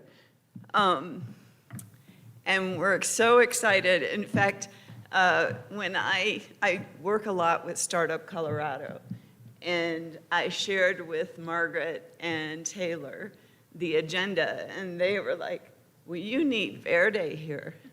And I'm like, well, they're never going to agree to come here and do this, because you'll have to share how far you traveled from and all your work in the past. So I'm so appreciative that they're here. And they really are industry leaders in the outdoor industry. And no? Oh, no, you're so I'm like, in the outdoor industry with marketing and public relations and stuff. So I'm going to let you each share your story, but please help me welcome Chris and Becca. And you can just push here.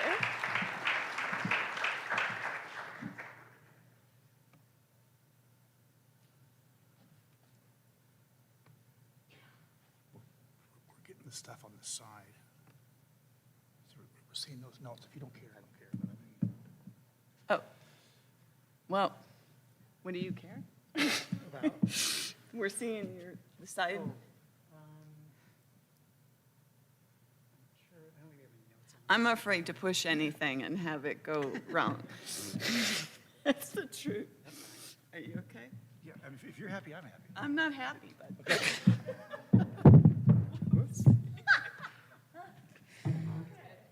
Well, thanks for those nice words. I'll try to live up to them. So, yeah, we're from Verdi Brand Communications. Let's see here. There we go.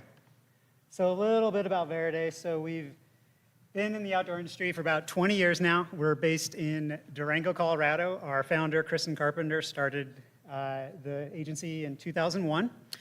Since then, we've grown to about 20 people, spread out sort of all over the US right now. We've got an office in Durango, in Boulder.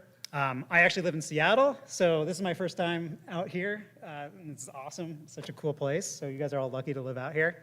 And then we've got people in Louisville and kind of wherever the pandemic spread everybody out to. We mainly focus on outdoor brands and brands that we would enjoy working on. All of us are pretty big outdoor advocates, so we went that route. So like I said, my name is Chris Dickerson. I'm the digital director. My background's mostly in tourism and e-commerce. I've worked with Whistler Blackcomb, Evo, and Zoomies, a couple others, and I've been on the agency side about 3.5 years now.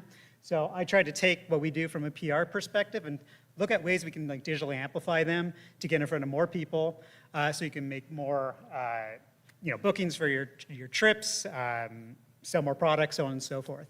And then I'll hand it over to Becca for this first part. Hi, everybody. Can you hear me okay? Jamie said that it was going to be one big picture of me up there, and I'm so thankful, even if it's like a little wonky, that it's my presentation, that you're not like seeing me on the big screen. I had fears about that. But I'm Becca. I've been with Verde for about 7 years. Worked with brands across categories: ski, bike, apparel, accessories, shoes, you name it. We've worked with them. Before that, I was in Utah with the Utah Office of Tourism. I managed their domestic public relations program for a little bit, and got my master's in sustainable tourism development at the University of Utah. So this has been wonderful to be here with you today, and we're so thankful to have been invited, and thank you, Jamie, for having us. So I'm going to talk a little bit about building out a PR strategy today, and that's for earned media coverage. That's media coverage garnered from public relations efforts, not paid advertising. And then Chris is going to dive into leveraging coverage through your digital channels to continue to build buzz and grow brand awareness in your community. So we're broken out in 2 parts here, and then hopefully we'll have some time at the end for Q&A. My presentation is pretty high level, and we're going to go through it pretty quick. So I have 2 hopes. That you'll just take away maybe 1 or 2 little nuggets of information that you can go back home with and apply to your communication strategy. And my second goal, I'm forgetting. So that'll be my goal for you today. Before I dive into building out a strategy, I just wanted to talk a little bit about what PR is and why it's so important. You all can see the definition up there from the Public Relations Society of America.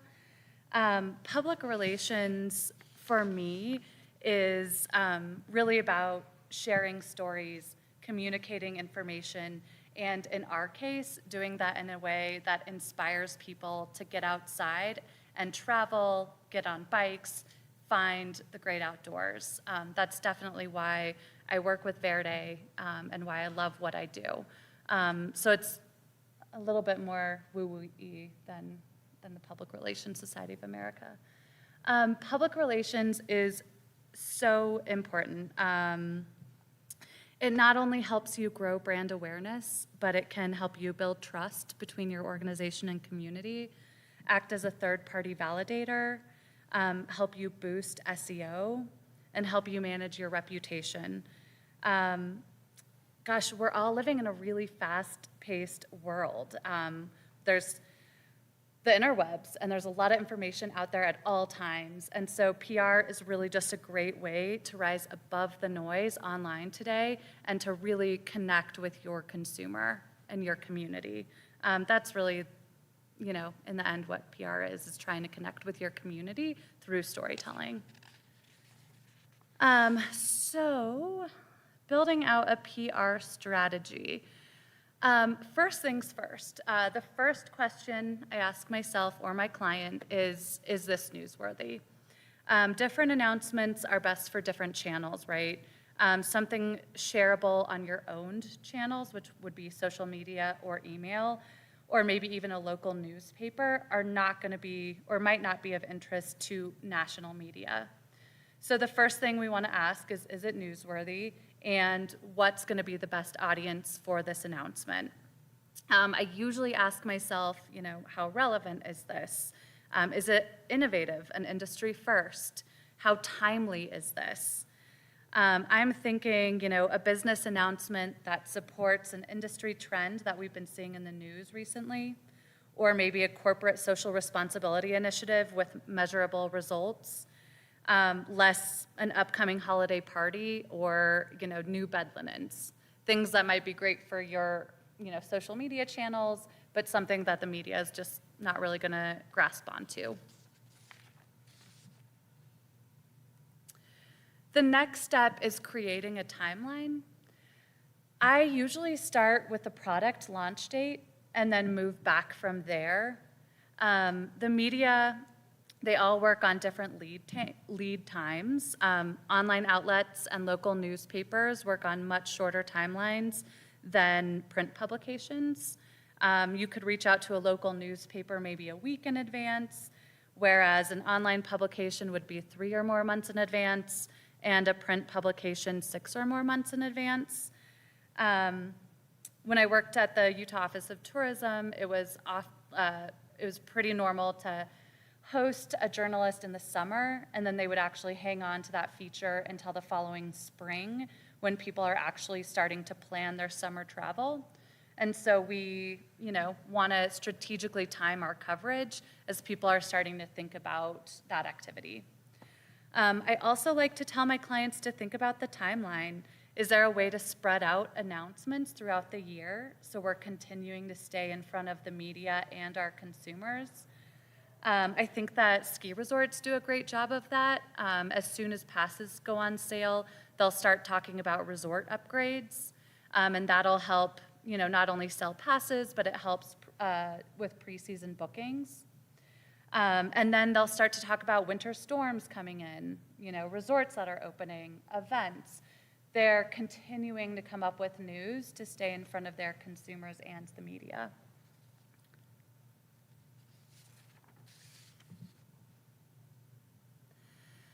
The next step is to look at your goals. These are going to drive the rest of your strategy, right? They're kind of the foundation that you're going to work off of, especially with your messaging and your delivery. I recommend 2 things, being hyper-focused on what you want to accomplish and keeping it as simple as possible. Do you want to attract new customers, raise brand awareness, improve your reputation? I usually start this process by looking at the past year, at what went well, what didn't go well, and what I want to improve on. From a media perspective, I'll look at what resonated with the media. Were there certain stories or products that really stood out that I got a ton of coverage on? Or maybe there were stories that I didn't get any coverage on that I thought the media would love and they absolutely hated it. The quality of the coverage I got. Are there targeted publications, or what were the targeted publications that covered my news? Targeted publications would be, if we're looking at a ski resort, we want to make sure that we're talking to all of the ski-related magazines, right? Skiing, Wild Snow. Those will be my targeted publications for that announcement because I know they're going to be interested in that story. You also want to make sure that you're aligning your PR strategy with your overall marketing strategy and your business goals. Everything you do from a PR perspective should be propping up your business goals. And then lastly, as part of this establishing your goals process, what are the metrics that you're going to look at to measure your success? From a media perspective, I'm mostly going to be looking at the number of hits, impressions, the quality of my coverage, and again, the targeted media that are covering my story. Let's see. Next up here, and this is one of my favorite topics that could be its own conference, is identifying your target audience. This is really one of the more important steps in this process. To get the attention of your target consumer, you need to know exactly who you are talking to. The good news is that consumers are human and they want what we want, right? They want to feel special. They want to be a part of something bigger, a community, a purpose. They want human connection and a personalized experience. So I imagine most of you, whether you're in marketing or not, have a target consumer in mind. You might have gotten that information from social media demographics or visitor information. That's awesome. But I'm talking about going a level deeper here. I'm talking about looking at what motivates them, inspires them, keeps them up at night with worry. And a few good ways that you can better understand your target consumer are doing regular surveys, in-person conversations, or in-person or virtual conversations. What are your customers commenting on forums and blogs? And then tracking your own channels, right? What are your consumers engaging with? What content are they eating up? What email content is really driving conversions? So we're diving a step deeper there.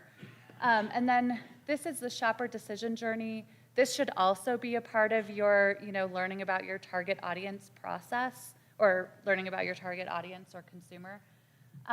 The shopper decision journey is kind of the path from a consumer discovering your brand to engaging and building a relationship with your brand, and then ultimately to conversion. And we don't have a ton of time today to walk through all of the steps, but I can give this handout to Jamie, and you can walk through that on your own. But I highly recommend getting familiar with how your consumers are learning about and engaging with your brand.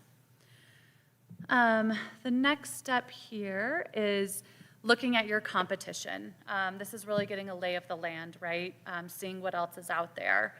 I usually look at news coverage, social channels, websites, and this helps me better understand my competitors' brand goals, their messaging, and what their customers are really responding to. And then I take that in, and that helps me refine my communication strategy, identify opportunities to differentiate my brand and messaging, identify gaps in coverage and SEO. For example, if I Google bike rentals in Salida and my shop pops up in the top 3, I want to make sure that I'm maintaining that spot by not only publishing bike-related content on my website, but also supporting it with PR coverage about events, trails, bike rental deals, and that way Google's identifying me as an authority in bike rentals in Salida, and that's going to keep me in that top 3 ranking. So that's how PR coverage can help boost your organization or business from an SEO perspective. And then I also want to make sure what I'm doing isn't overlapping with what my competitors are doing, right? I want to make sure my messaging is unique to my brand and it's not, overlapping with what else is in there in the market. Which takes us to building out your story, your messaging. This is another really important step in this process. Messaging is everything, right? It's table stakes for all brands and organizations. Through creative, consistently delivered storytelling, you can elevate your brand or organization far above the noise of your competitors and start to create an emotional connection with your target consumer. We talked a little bit about how different announcements are best for different channels. Messaging is very much the same. Your messaging for your own channels is going to be very different from your messaging to the media. From a brand storytelling perspective, and we've kind of seen this with a lot of the YouTube videos that we've seen today, you're usually working off of a story arc. You're developing your story with a beginning, middle, and end. You're introducing your characters, you're building an emotional connection, a problem arises, which is your climax, and that's followed by a resolution. That's kind of the backbone to any powerful story. So you kind of want to work off of that framework. And then on top of that, you want to make sure that your messaging is consistent with your brand voice and cadence, that you're publishing content on a regular basis. And that's what your consumers have come to expect from your brand. That you're humanizing your brand. You're giving your consumer something that they can relate to. Maybe even making your target consumer the main character or the hero in this story. And then make sure your story is on brand. It supports your purpose, your core mission. Everything should be tied back into that, right? So we want to make sure our messaging is propping up that purpose. The media is very different. They get about 100 plus pitches a day, so you have about 2 seconds to get their attention and make sure that your pitch or your message stands out. So in my initial outreach, I usually keep it super simple: who, what, when, where, and why they should care at all. I also do highly targeted outreach. I want to make sure that I'm hitting media that I know cover this beat, like they are going to be interested in this story. This also kind of lends itself to establishing a relationship with your media partners, especially local media. Once you have that relationship established, then you'll be the first organization that they go to when they have questions or when they want to cover something. So having that in your back pocket is always going to be, it's always going to pay off and well worth your time.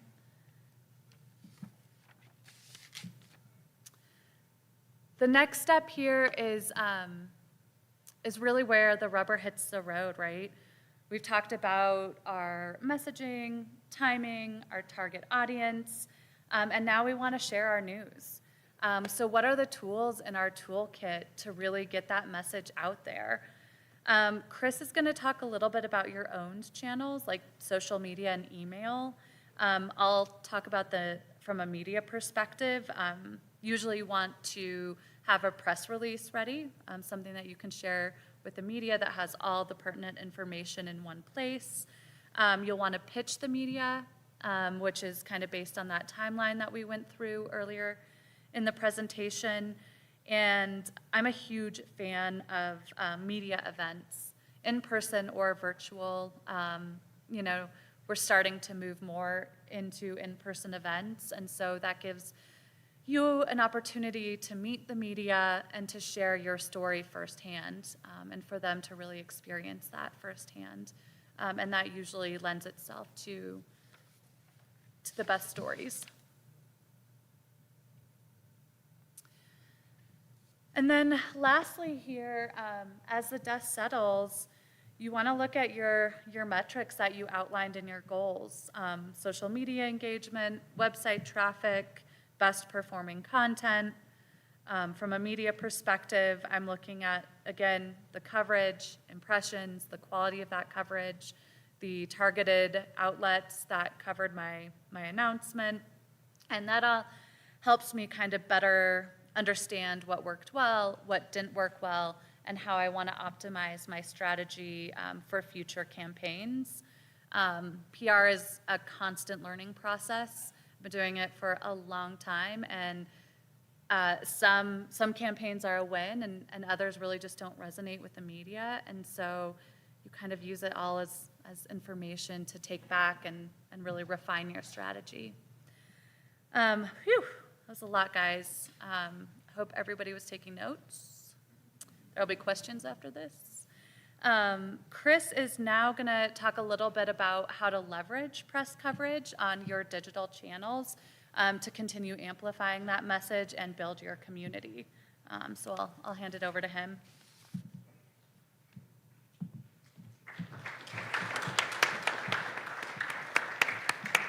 Thanks, Becca.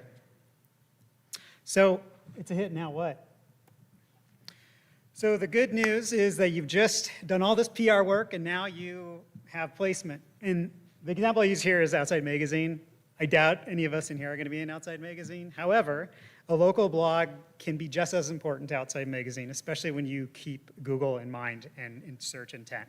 So what smart brands can do is use media to build long-term value across channels, and turning one-time awareness boost into new customers that increase conversion rates. And when I talk about conversion rates, that can be anywhere from selling a product, getting an email address, or bookings or anything along those lines. So what we want to see is, like, once we get that really good hit, what do we do with it so it just doesn't live off in the internet someplace? So one of the big reasons that PR is so important right now is because there's so much misinformation out there. Any one of us can build a website this afternoon and say whatever we want. There's no validation. So Google's consistently trying to rank everybody's authority on a specific topic. And that's why media and publications are becoming more and more trustworthy in the eyes of Google. So having that third-party validation is super important when people are researching what they want to do, where they want to recreate, where they want to stay, and so on and so forth. Especially in the past year, I mean, this top photo is basically a troll farm where people buy like 50 phones and they just put a bunch of misinformation out there. Amazon just took down an app off of Apple that spotted fake reviews on Amazon.com. So those consumer reviews are becoming less and less important in the eyes of the consumer when they do their bookings or when they're buying certain products. While it is still important, people will often go search best rafting guides in a certain area, something along those points. TripAdvisor will probably come up, Yelp will probably come up, and I know everybody has their opinion of those, so this third-party validation can sort of build that whole holistic picture for the consumer to see if they really want to go that way. So once we get that hit, I like to start from the inside out from your website. Typically, that means where can I integrate that hit or that media placement throughout my website and throughout that shopper journey. So here's a good example. I'll usually start with the product detail page and then work my way out to the home page. Two examples I've used here are Thermarest and Outdoor Research. Those are both clients of Veride's. The past year, they both won awards, one for a sleeping mattress, one for their face coverings. And Outdoor Research also won a little award, I think at Gear Junkie. So what they've done is just put a little hit saying award winner on their product pictures. They've also put the badge of whatever award they won on that product detail page. So typically, if somebody starts to see that, they'll see the consumer reviews and they'll see the third-party reviews. So that just helps sort of solidify and consolidate some of those just little touch points. Just one more signal to have that consumer trust you a little bit more. And then we kind of reach further out. So the home page, which is probably one of your most hardworking pages, it's always nice to integrate media hits on there. You can get carried away, so just be like tasteful, like make sure it fits in your brand. You might not want to just blast in everybody's face, but there should be places on the home page where you can integrate those media hits into your content. Again, just having that one more reinforcement. And then also, how do you incorporate that in your other own channels? So emails are really go to one as well. So when you do get a nice media hit, and it can, again, it doesn't have to be a huge placement. It could be a local newspaper, a local blog, whoever. That is just a nice little touch point. I'm sure we're all pretty aware of all the spam emails that we're getting, and everybody's just bombarding us with sale, sale, sale. And if you're a brand or a retailer, you not necessarily always want to say you're on sale. If that's the case, having these little brand touch points sort of gives your consumer a break of all that hardcore sales messaging. So it's just sort of a nice way to have a branded content piece as well. And then we get out the megaphone. I think Alaska Airlines, again, they're huge, right? So they whenever they win an award like on JD Power or Condé Nast, they're really quick to integrate that across all of their own channels. So when you do something like this, it's win-win for everybody because Condé Nast sort of wins because now they're getting free advertising from Alaska Airlines and they're taking them in their social media, so there is that relationship there. So Condé Nast loves that because they're getting new readers to their magazine.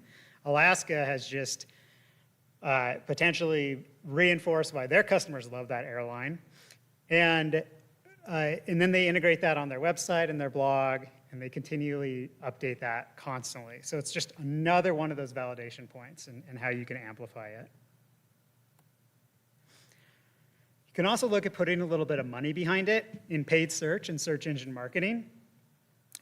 Media coverage and awards can help drive click-through by spicing up your paid ads. Sometimes they're kind of boring, but if somebody's searching for, kayaking the Arkansas River, you could have some Google search ads up there saying, here's our outfitter. By the way, we are in these 3 publications. So if you're looking at planning a trip out here and you kind of see like, oh, they're actually really well-established and well-known between everybody, that's a really good touch point, again, to help drive traffic to your website and ultimately be your guest. And it's becoming quite competitive as well. Media companies are becoming quite savvy, understanding the power and authority they have when it comes to Google and search. It used to be when a brand launched a product or a retailer started talking about the product, they would be in the first couple search results of Google. And media outlets have figured out that because Google placed so much trust in them, they're starting to outrank all the retailers in every business. So, and even like on these results, when you just type in like best camping chair, Men's Journal is actually bidding on men's camping chair, even though they don't sell camping chairs, but they just want to drive more and more traffic. So this is one way to get on the first page of search as well by doing that.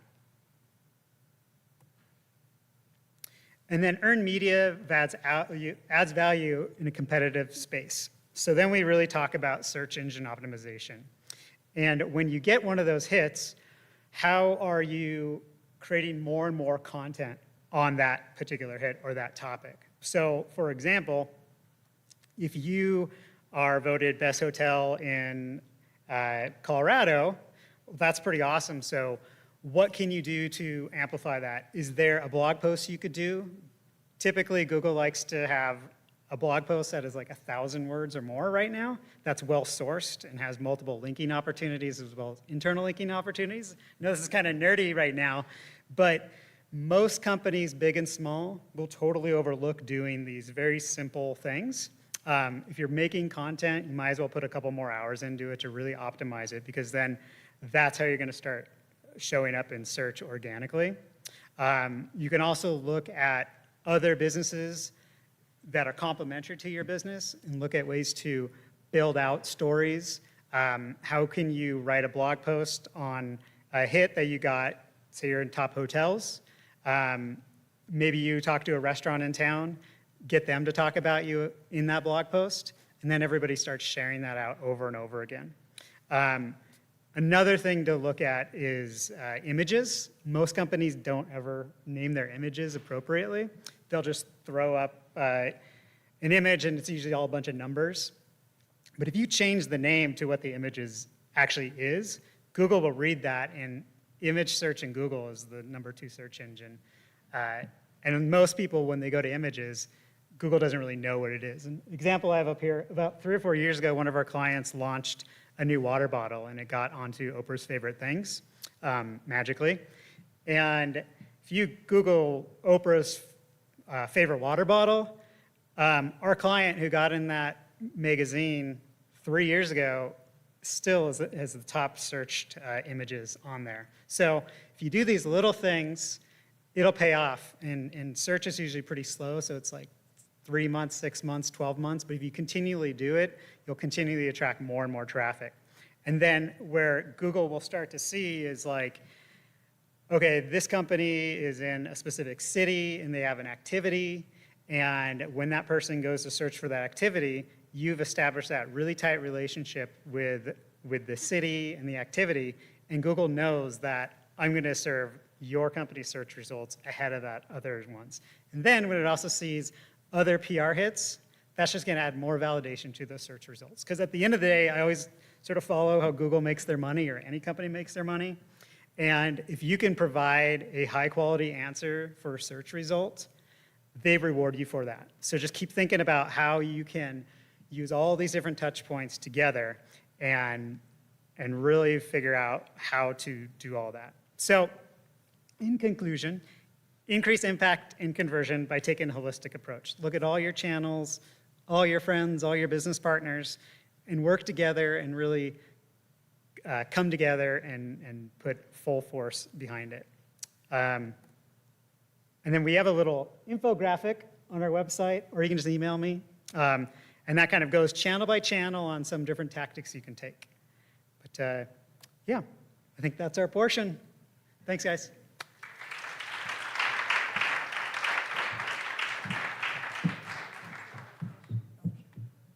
Are there any questions? I don't think so. I got to push this button, I'm sorry. I really want this to work. It's not going to.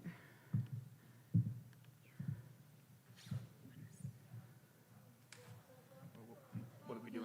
You have to, in slideshow, you want to switch the displays? Yes. So, I don't know how it, So now you're back to the beginning of the day. So you need to scroll down to, and actually before you do, Shelley wants to put closed captioning on hers. well, I'll let you do that. I'm going to let you go. here, let's do this. But first we'll need to put closed captioning on Okay. before, I think. Oops.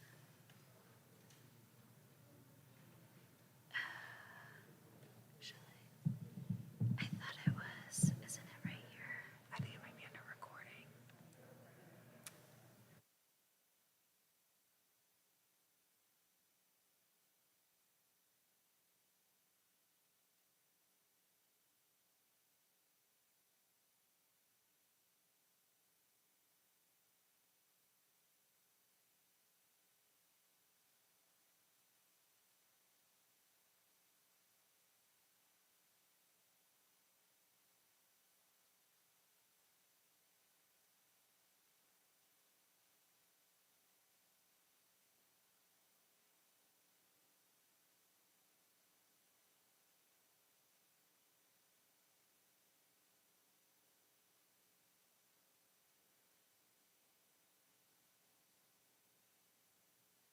There, now we're full screen. We good?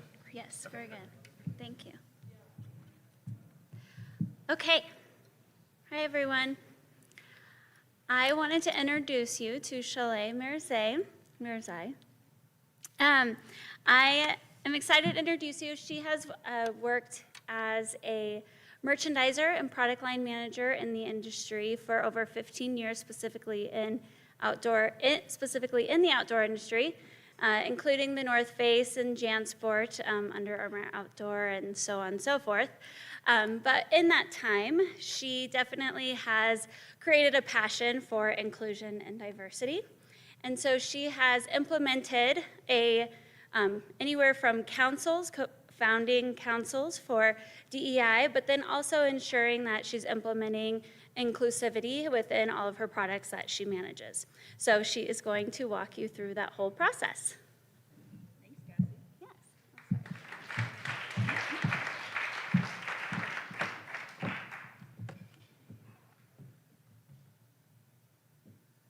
Awesome.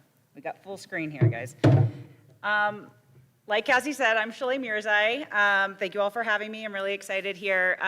I know that in the programming it said, believe diversity and inclusion in the outdoors. I've talked a lot about that throughout my career. I've worked on it a lot. And kind of, I wouldn't say it's new and emerging, but kind of the newest word I think that's attached to kind of justice, equity, diversity, inclusion work is this idea of belonging. So I kind of wanted to flip it a little bit here and talk more about belonging in the outdoors.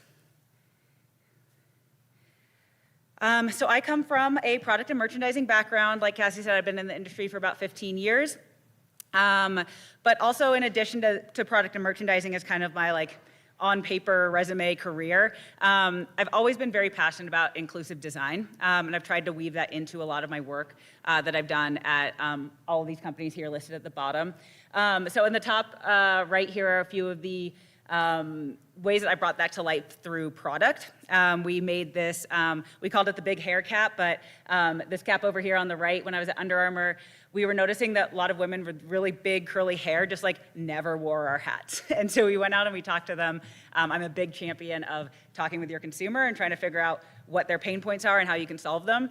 And all these women were just like, well, the hat doesn't fit on my head. I just have too much hair, it doesn't fit on my head. When I wear a hat, it's like breaking my hair off, and so I'm just not gonna wear a hat. And we're like, that sucks. You gotta go work out outside and you just don't have a solution for that, or you have to wear a visor, which, wasn't that cool at the time. So this was kind of our solution where we met with a lot of women mostly with really curly, kinky, different textured hair. And we asked them like what they would want out of a ball cap, and that was this ball cap that we invented here. It has a nice big opening at the back. It's really stretchable all the way around so that no matter how much hair you have under it, it's gonna fit. And then we actually added in a satin lining to it as well, which is something that we learned in talking with the women that we were talking to. A lot of them sleep with satin wrap caps at night to help prevent breakage. So we thought, why not just wrap that all into a cap? And now there's a cap for women with big hair and dudes. We ended up making a guy version of this as well. And so just that kind of idea of the process around how you can create inclusivity and belonging simply through creating a product that someone just never thought to buy before because there wasn't anything out there that fit their needs. A couple other examples here. I worked on the first line of women-specific design backpacks at the North Face, which is the picture in the middle. And then when I was at Under Armour, we also worked to create the first sport hijab when I was at Under Armour.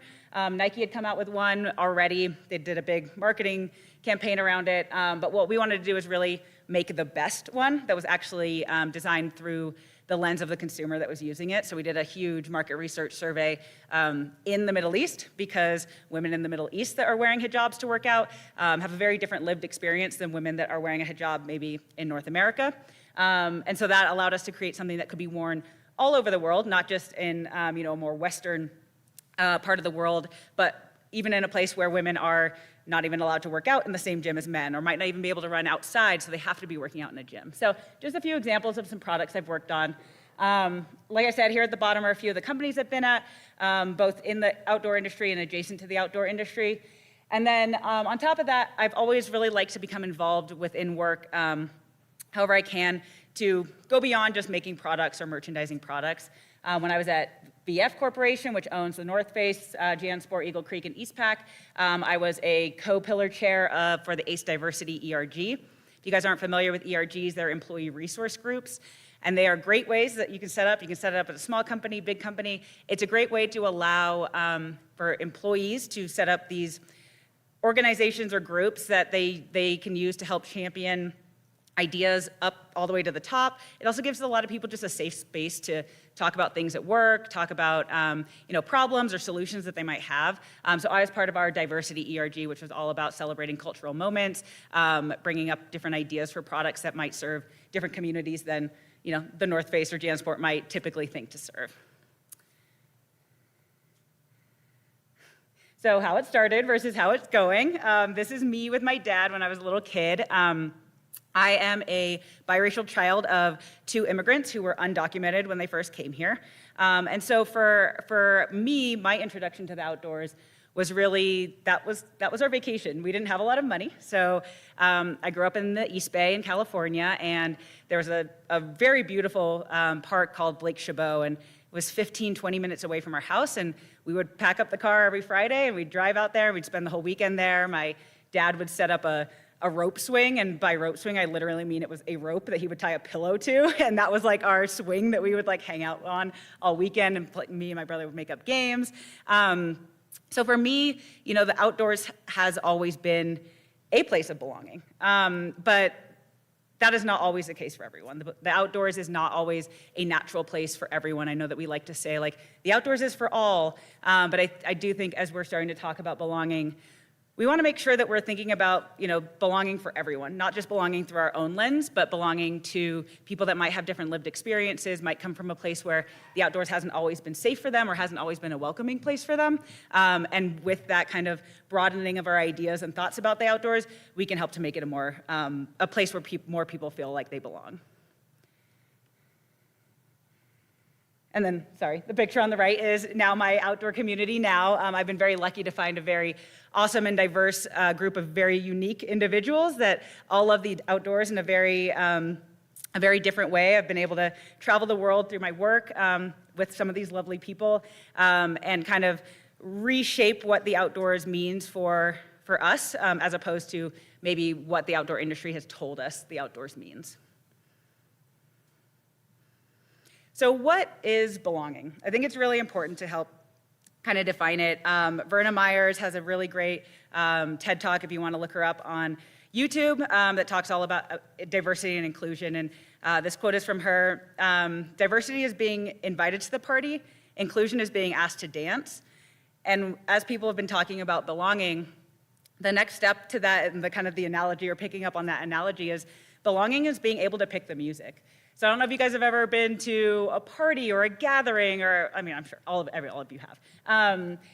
And like the ones that kind of stick with you, the ones where you felt like you had the best time, was those parties where it was your music. Maybe you didn't put on the music, but like it's like, oh yeah, this is my jam. Like you get out on the dance floor, you're like dancing with people that are dancing, you know, like in a way that makes you feel comfortable and loose and excited to be there. And you know, it would feel as if you walked up to the iPod and you picked the next song, no one would stop and look at you weird. No one would, the record players wouldn't screech to a halt. It would just be like, yeah, okay, and the party would just keep going. And that's what the sense of belonging really is it's not only hiring diverse people into your organization. It's not only allowing them a space at the table to talk, but it's about really listening to their ideas, responding to their ideas, and making their ideas feel welcome, even if they might be challenging the status quo. So why does this matter? Why does belonging matter? I wanted to throw up three. These are just 3 examples. There's so many, many more out there about belonging in action and how it has really worked in a bunch of different industries. So these aren't necessarily outdoor industries, but they're examples of how it can come to life in different industries. So the one here on the right, Black Panther, obviously. This has been the #1 grossing action film of all time. There was this idea in Hollywood for a really, really long time. It's called the spillover effect. So if you create a movie for the great majority of people, then everyone else will find something that they like about it. You know, you make a Superman movie and everyone's gonna come to the theater, everyone's gonna love Superman, it'll be a hit. The flip side to that thought is, well, if you make a very narrowly focused movie, you're gonna alienate all the majority of the people. Only Black people are gonna wanna come to see Black Panther. That doesn't exist anymore. That is categorically untrue, and Black Panther was able to prove that. This movie ended up making $1.3 billion worldwide, and Avengers, which is the next highest selling movie, made $700 million in the same year. So it's a great example that speaking to what you might think is a narrow niche group of people actually can help give that group of people a sense of belonging. They're gonna come out in droves, and then everyone else is gonna get on board as well. Everyone else is gonna be stoked to go see Black Panther. The second one here in the middle, it's all about improving the experiences of existing consumers. So back in the day when Kodak was making color film for the first time, they used what they called the Shirley card. And the Shirley card was how they calibrated all of their colors on their color photography, or their color film. And this was the card that they used, the one on your left, was the card that they used to calibrate their film. So how do you think people with darker skin tones, darker hair, looked when they had their film developed? It was not a pretty picture. So there was a lot of pushback from non-white consumers about, I look really dark in these photos, I look really washed out in these photos, they're just not representing who I am. So in the 80s, Kodak decided took like 30 years, but they finally decided to recalibrate their card, and they've since upgraded, but they moved over to this card on the right, which allowed for a wider range of skin tones, hair colors, and really what they did was, it's not that no one was taking pictures with their film before, but now those customers that were taking pictures and having a not great experience started coming back because they were excited to see that the film that they were using accurately represented who they looked like when they got it developed. And then this one on the right here, driving innovation. It sometimes seems counterintuitive that like talking about I&D or belonging will drive innovation. But in reality, a lot of the inventions that we have today came out of the ideas that people were developing products that were for what they considered a very niche group of people. Who here has used closed captionings when watching Netflix? Okay. Closed captionings were probably not invented for anyone in this room because all of you are listening to me speak right now. Closed captions were invented for people that couldn't hear. But we all have found the wonders of using them when there's a sleeping baby in the room, when we just don't want to hear something, but we want to be able to pay attention, when we want to be able to read a foreign language film, for instance. So that's a great example of how what one group might have thought like, oh, that's just a very niche product, we'll just make it for people that can't hear, actually has opened up a world of innovation for the rest of us. And this is what's commonly known as the cut curb effect, which is the image that you see here. The ADA fought really, really hard to get a lot of things changed in this country, and one of the things that they fought for was cut curbs on the corner so that people in wheelchairs could get up and down curbs. But again, one of the amazing things that came out of that is we all use them when we're rolling our luggage down the sidewalk. If you have a bicycle, if we, people that are pushing strollers, skateboarders, all of this kind of stuff. So again, working towards fixing a challenge or making the world more inclusive or a place of belonging for what we might think is a narrow group of people can actually have a very far-reaching effect and can really help to drive innovation.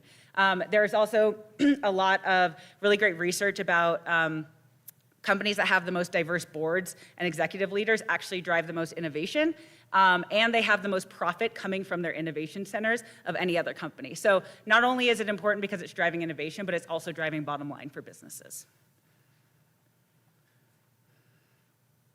So what does belonging mean in the outdoors? Like I said earlier, people often say that the outdoors is for all, but we need to make sure that we are broadening the idea of what the outdoors means so that it really is for all. So I put this up there as just great examples of like, you know, sometimes we can get in our very narrow view of what the outdoors is, and it's the longest bike ride, it's the biggest sufferfest, it's the, you know, the highest peak that you climbed. But the outdoors is just exactly as the word describes. It's being out of the doors. So it can literally be anything. It could be the lunch that we had outside sitting by the river. It can be, this is a picture of me and my friends just kayaking during my friend's wedding in Mount Shasta. You know, we took the day before the wedding and we just hopped on some kayaks and we were just outside. This is me having a fun time at the park with my friends on their birthday. All of these things are outdoors, and I think that by reframing the outdoors with this inclusive mindset, with photography that isn't always, you know, the most extreme or the most out there, the most remote, showing a wide range of people in photography. All of these things are really just make people feel like they can see themselves in the outdoors. And that's when you start feeling like you belong. When you see someone doing a thing that you would do outdoors, when you see someone that looks like you doing something in the outdoors, or you see someone that you've never seen in the outdoors, but they're depicted in photography, it can really help to create a much bigger community of what the outdoors is.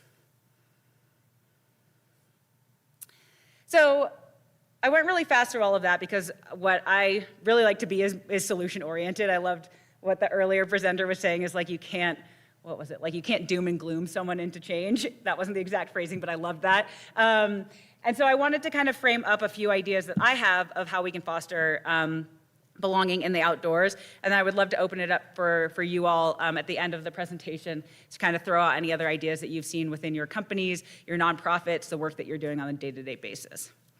So the first one here is doing the work from the inside out. So a couple of years ago at one of my companies, it was right after the murder of George Floyd, and like most companies, we were all scrambling to do something, say something. You know, we had felt like we had been silent for too long. So we set up a scholarship for the United Negro College Fund. It was going to be like a 4-year, every year they'd get part of the scholarship. We were really excited for this, and UNCF was very excited too. They're like, thank you so much for the scholarship. We're really excited. We're like, okay, well, also, what about an internship? Like, we can help change the outdoor industry from the inside out. If we have an internship that is bringing in a diverse group of people, then like that'll help change the outdoor industry. And the lady's like, whoa, like, love that you guys are donating. We really appreciate it, but like, you have one Black person at your company right now. And like, okay, yes, this is a true fact. I don't know if I would feel safe depositing an intern into your company if this is the first time you guys are writing Black Lives Matter on your social media, if this is the first time you are setting up this kind of scholarship, like, we need to make sure, we need to vet you to make sure that you would be a welcoming and comfortable environment for us to put an intern in before we do that. And this, I'd say, was one of the most eye-opening, like, single experiences, and I know you can point to a few of those. She was absolutely right. We had to stop And instead of trying to get accolades or do the right thing outwardly, like we needed to look internally at our own company and make sure that we were creating an environment that was safe, that people felt like they could rise up in the ranks, that they were getting the support that they needed, that they could come to work being their full authentic self. So that's what I mean by doing work from the inside out. Oftentimes we want to go out and we want to get the high fives and we want to talk about our diversity stats and all that kind of stuff, but really we need to make sure that we are looking inwards and doing the work first, because then it will become natural to do it outwards as well. The second one is thinking about culture add instead of culture fit. So I know a lot of ads out, like job ads out there will say like, love a culture fit. We'd love that person that's just gonna fit right in with our culture. You know, especially in the outdoor industry, we think a lot about like when we're interviewing someone, is this someone I wanna grab a beer with after work? Is this someone that can hang on our annual retreat when we go out camping? And while that's great to build friends, in a work environment, you actually want to be thinking about a culture add. What are you missing? What is not already there in terms of background, skill set, thought processes?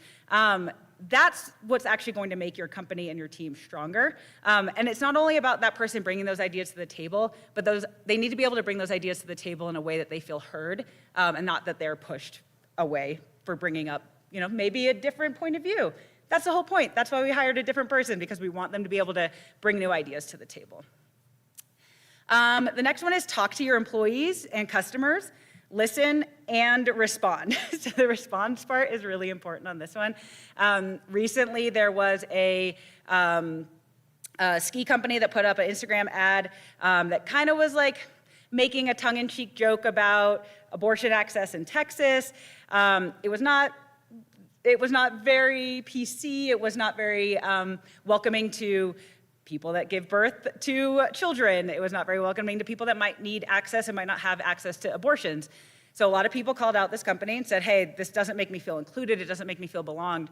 And the company listened. They took down the ad, they totally reconfigured it, and they ended up donating $1,000 to Planned Parenthood in Texas. So that's what I mean by talking, listening, and responding. It's not enough just to say, oh, I hear you, cool, we'll be better next time. It's really about taking measured actions to listen to your consumers in order to make them feel like your company is one where they feel like they belong. Ask for help and pay for it. The paying for it part is really important here. There's a lot of people doing a lot of really, really great work right now. A lot of people still see this work as a passion project or just something that like, well, I'm a person of color, so of course I want to talk about this. It gets to be really exhausting sometimes. It's also work. It's still work. As much as we all love our jobs, it's still work. You still want to get paid when you come to work. So there is a ton of help out there. There are a ton of resources. There are so many people whose sole job it is to help companies create an environment where people do feel included, they do feel like they belong, but you need to make sure to put it in the budget just like you would for your internet access, just like you would for your rent. It needs to go into your budget that these people will be paid because it is a job. This leads into the next one, so change the way you do business. We are in a really awesome industry that kind of comes from like, out of the box thinking, where a lot of us like ran away from home to start our company or be a dirtbag or work for a ski season as a lifty. Like we come from an industry that's a little bit unconventional. So we should be pushing the boundaries. We have the ability to lead other industries just by our very nature of who the people are that are in our industry. So things like posting salaries. This is one of the easiest ways to close the pay disparity gap is by posting a salary range on your job description. Not only does it not waste your time or the applicant's time, but it also allows people to start understanding if they are being paid unfairly in their current job. And helps to close that pay disparity gap because a lot of that comes from people entering the industry that just have no experience. They don't have friends that they can ask. They don't have a parent that maybe came from the industry. So this is a great way to help to close that gap. Becoming an employee-owned company. So one of the companies I had at the beginning that I didn't speak about was a new company that me and a few friends are starting called the Honeybee Collective. We're going to be a royalty cannabis company, but our main goal in setting up the company is to be employee-owned. We want to maintain a 51% employee ownership throughout the life of our company. We're also going to be donating 10% of our profits, and we want to be very sustainable. A lot of the core tenets that are in the outdoor industry kind of all wrap together: sustainability, stewardship, giving back to the community. And being an employee-owned company is one of the greatest ways to make someone feel like they belong to your company, they do, because they're owners of it. So like, there's no better way to make employees feel like they belong more than having them be employee-owned. It also helps to increase tenureship at your company. People are much less likely to leave if they have a stake in the company. They actually will have a higher wage over time, and it helps to close the wealth disparity that is happening in this country right now. Things like allowing remote work is a great one. They did a really interesting study where they asked Black women how excited they were to go back to work. 97% of them do not want to go back to work. That's not the most interesting part of the stat. The most interesting part is, since the pandemic, they felt 60% more belonging with their company from working at home. And the reason that they dug into that, and the reason that they found, is they are able to connect with their coworkers, get stuff done, feel like they're part of the company, but they're able to avoid a lot of those microaggressions that they were feeling when they were actually coming into work. Similar stats we're getting from parents that feel like they are able to be both a good parent and a good worker because they can pick up their kid from daycare, they can be home with a sick child. So again, just all the traditional ways that we've always done work have oftentimes been through the very narrow mindset of one group of people, and by coming up with different ways that we can work, we can help to support many different ways of people working, how they can feel like they belong, how they can be happy at work. And then the last one is revolutionize the way business is done. Again, we are an industry that prides ourselves on doing things different. Think about things that haven't been done before. 4-day work week. This is the pillar that I will get done before I am done with my career. With all the advances in technology, there's no reason we still need to be working 5 days a week, 9 to 5, if any of you are in like a corporate job. Thank you. So like, think about that. Like, we're an industry that prides ourselves on getting people outside, getting people stoked on life. Like, is there a way that you can set up your business to be a 4-day work week? Is there a way that you can set up employee ownership so that everyone feels and is reaping the benefits of the business that you are growing? We can be the industry that really pushes things forward. We'll be laughed at for a little bit, and then in 5 years, everyone's going to be doing it. So I take a lot of pride in the fact that I think that we can do really, really amazing and different work simply by being in the industry that we're in.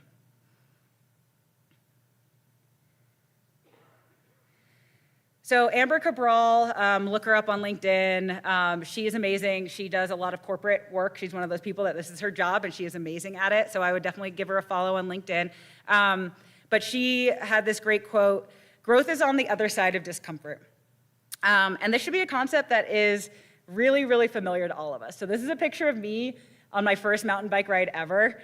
I'm wearing a road biking helmet. I think those are just like my cool sunglasses, not at all like what I should be wearing on a mountain bike. I think I was wearing like running shoes. But none of that matters. I got out there, I did it. I was super excited. Get to my first turn, hit the brakes. I know that's not what you're supposed to do. That's exactly what I did. Slid out and got a big scar on my arm that I still have to this day.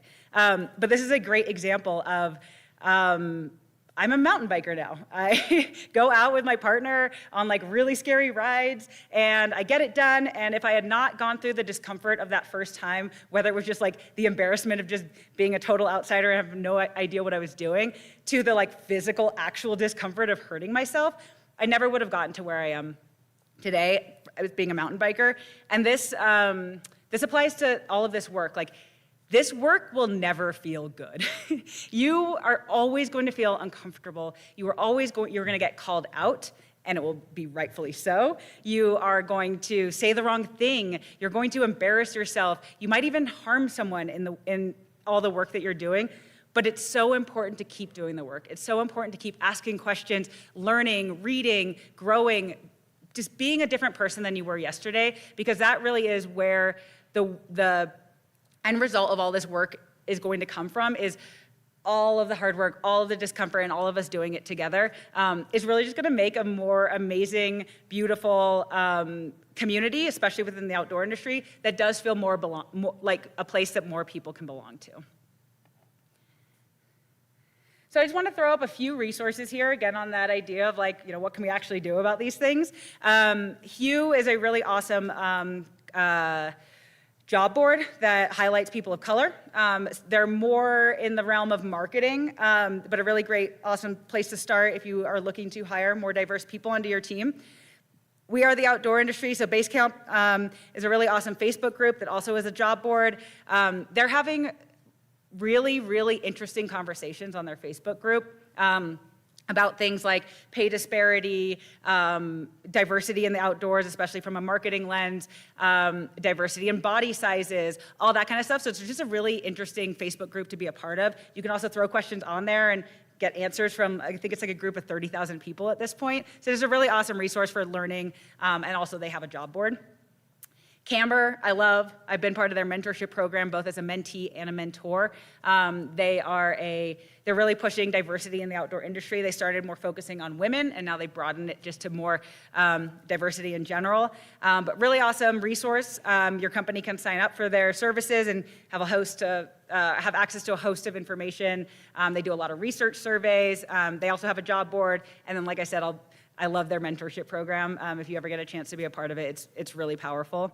And then just some of my other favorite groups. Outdoor Afro is a really awesome organization. Elk Kids is based in Denver, and they get kids out into the outdoors. Venture Out program is a company that focuses on getting LGBTQ plus students out into the outdoors. If anyone else has anyone that they'd love to plug here, I'd be happy to add those back into these slides for when they go out, because I know that there is an endless number of groups out there that are doing the work to get more diverse people out into the outdoors, not only just to get them out into the outdoors, but make sure that they feel like they belong in the outdoors. So with that, I just wanted to end with a picture of my dog, Bee, because she's so cute. So you can follow me on Instagram or reach out on LinkedIn. I'm always happy to have these conversations. If you don't know where to start, if you don't know what to say, if you just don't even know where to begin, I'd be happy to talk to you. Just follow me or connect with me on LinkedIn.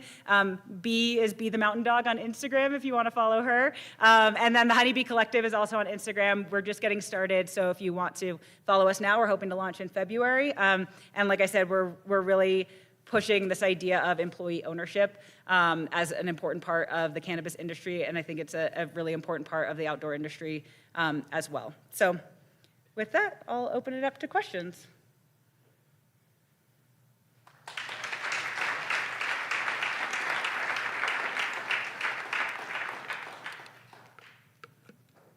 Or if anyone has any suggestions of people we should be following on Instagram or organizations that we should be supporting, I'll write them down and make sure to throw them in the deck. Might consider adding the Hispanic Access Foundation. That's a great one. I'm just going to write these in my notes. I'm not ignoring you guys.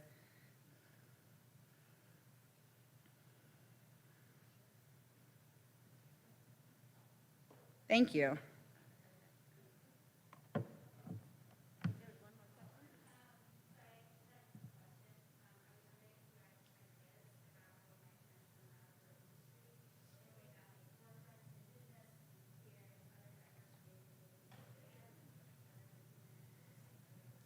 Sorry, could you repeat it? I couldn't hear.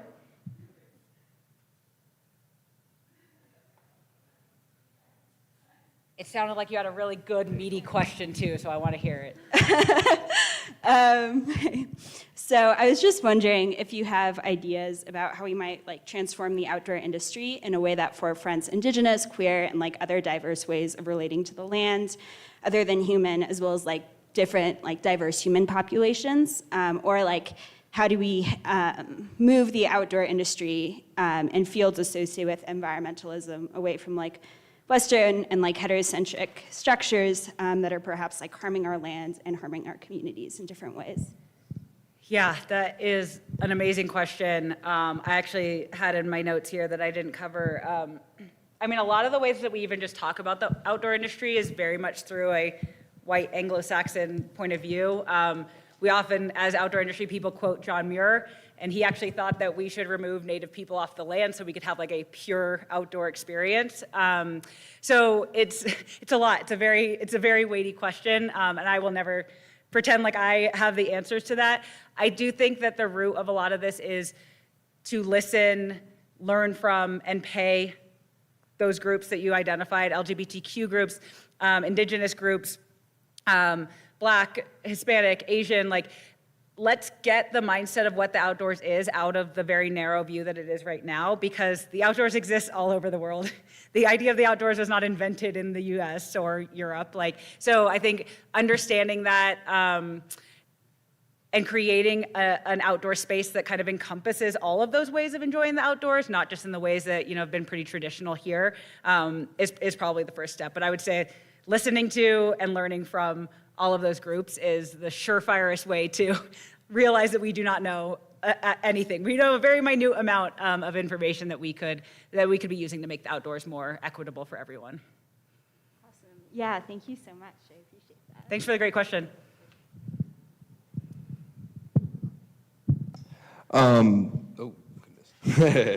So I was wondering, how do you plan on getting more diverse groups into the outdoors, especially like those in urban areas and stuff that do not have access to the outdoors or have no experience in them to begin with? Yeah, it's a good question. So again, I think it's about reframing what the outdoors is, right? I think a lot of times, so there's this really, really interesting blog post I read that this guy was interviewing a bunch of kids that got taken out on like an outward bound type of experience, and he was asking one of the kids, like, how was it? How did you like it? Like, isn't that awesome? You got to go into the outdoors. And the kid was like, it was really scary. Like, there were so many off-leash dogs, and I'm really afraid of dogs. I felt like a lot of people were looking at me when I was on the trail. And so for him, actually, the outdoors in the way that we might traditionally think is like this all healing, all beautiful place was actually a really scary place for this kid. And so I think it's about reframing again, like, what is the outdoors? Just because you live in an urban area, do you have a park? Do you have a court in the center of your apartment building? Is there 2 trees that you can go put a hammock on and lay underneath the leaves as they're changing color? Like, all of those things are also the outdoors. So I think if we can start there, reframing what the outdoors are, people will slowly start to feel more comfortable, more like it is a place where they belong, and might start wanting to venture out into the big mountains, the backcountry, all of those kinds of things. But I think we need to make sure that we're staying away from dumping people into a place that is very unfamiliar to them right away, but instead working to create smaller steps towards making the outdoors feel more comfortable. Cool. Thank you very much. Yeah, thank you. Sorry, just one quick follow-up question. I was wondering if you have hands-on experience working with different communities, and then also how you go about that, because I feel like sometimes it can be daunting to work with communities that have different ideas or different ways of relating and operating than you.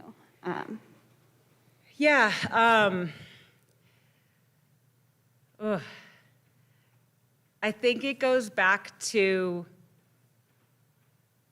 making sure that if you're entering someone else's space, that you're being really respectful of that space. So whether that is, you don't have to be a Black person to volunteer with a Black organization that's getting kids up onto, out and snowboarding. You don't have to be Indigenous to be part of an Indigenous group that's teaching trail stewardship. But what you do need to do is respect that is their space that you're entering, and listen and learn from them.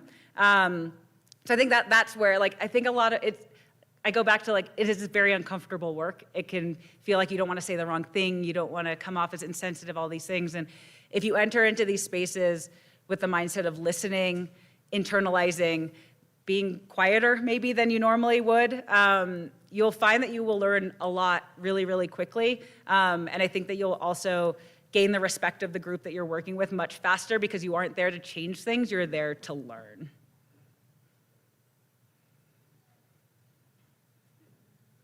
Awesome. Thank you all so much. I really appreciate the time.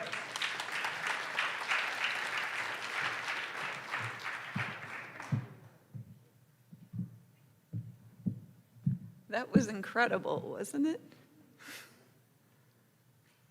So Nathan, as I had mentioned, isn't here. And we will see if he can do a Zoom introduction and then send that to you via email. And in our swag bags are his directories, literally, that can share what the work that they're doing as well. And we're gonna power through this break so that we can bring up Amy Smallwood from CMC. There's a huge CMC delegation here. Thank you, thank you. And Natalie Wu from CU Boulder. And I actually am so excited my granddaughter was coming to this, and I'm hoping that you can inspire her with all the opportunities that face us with local Colorado Mountain College in Salida now and Leadville, and CU Boulder and the master's program. So please help me welcome Amy and Natalie. And we should have the slides queued.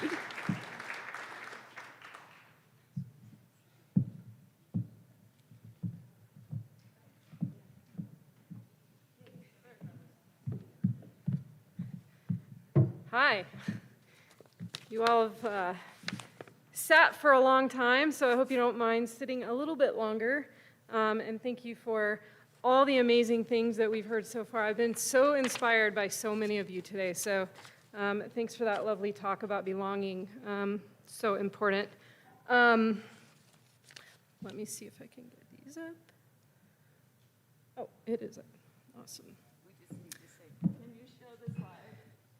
It's up. He just got it up. All right.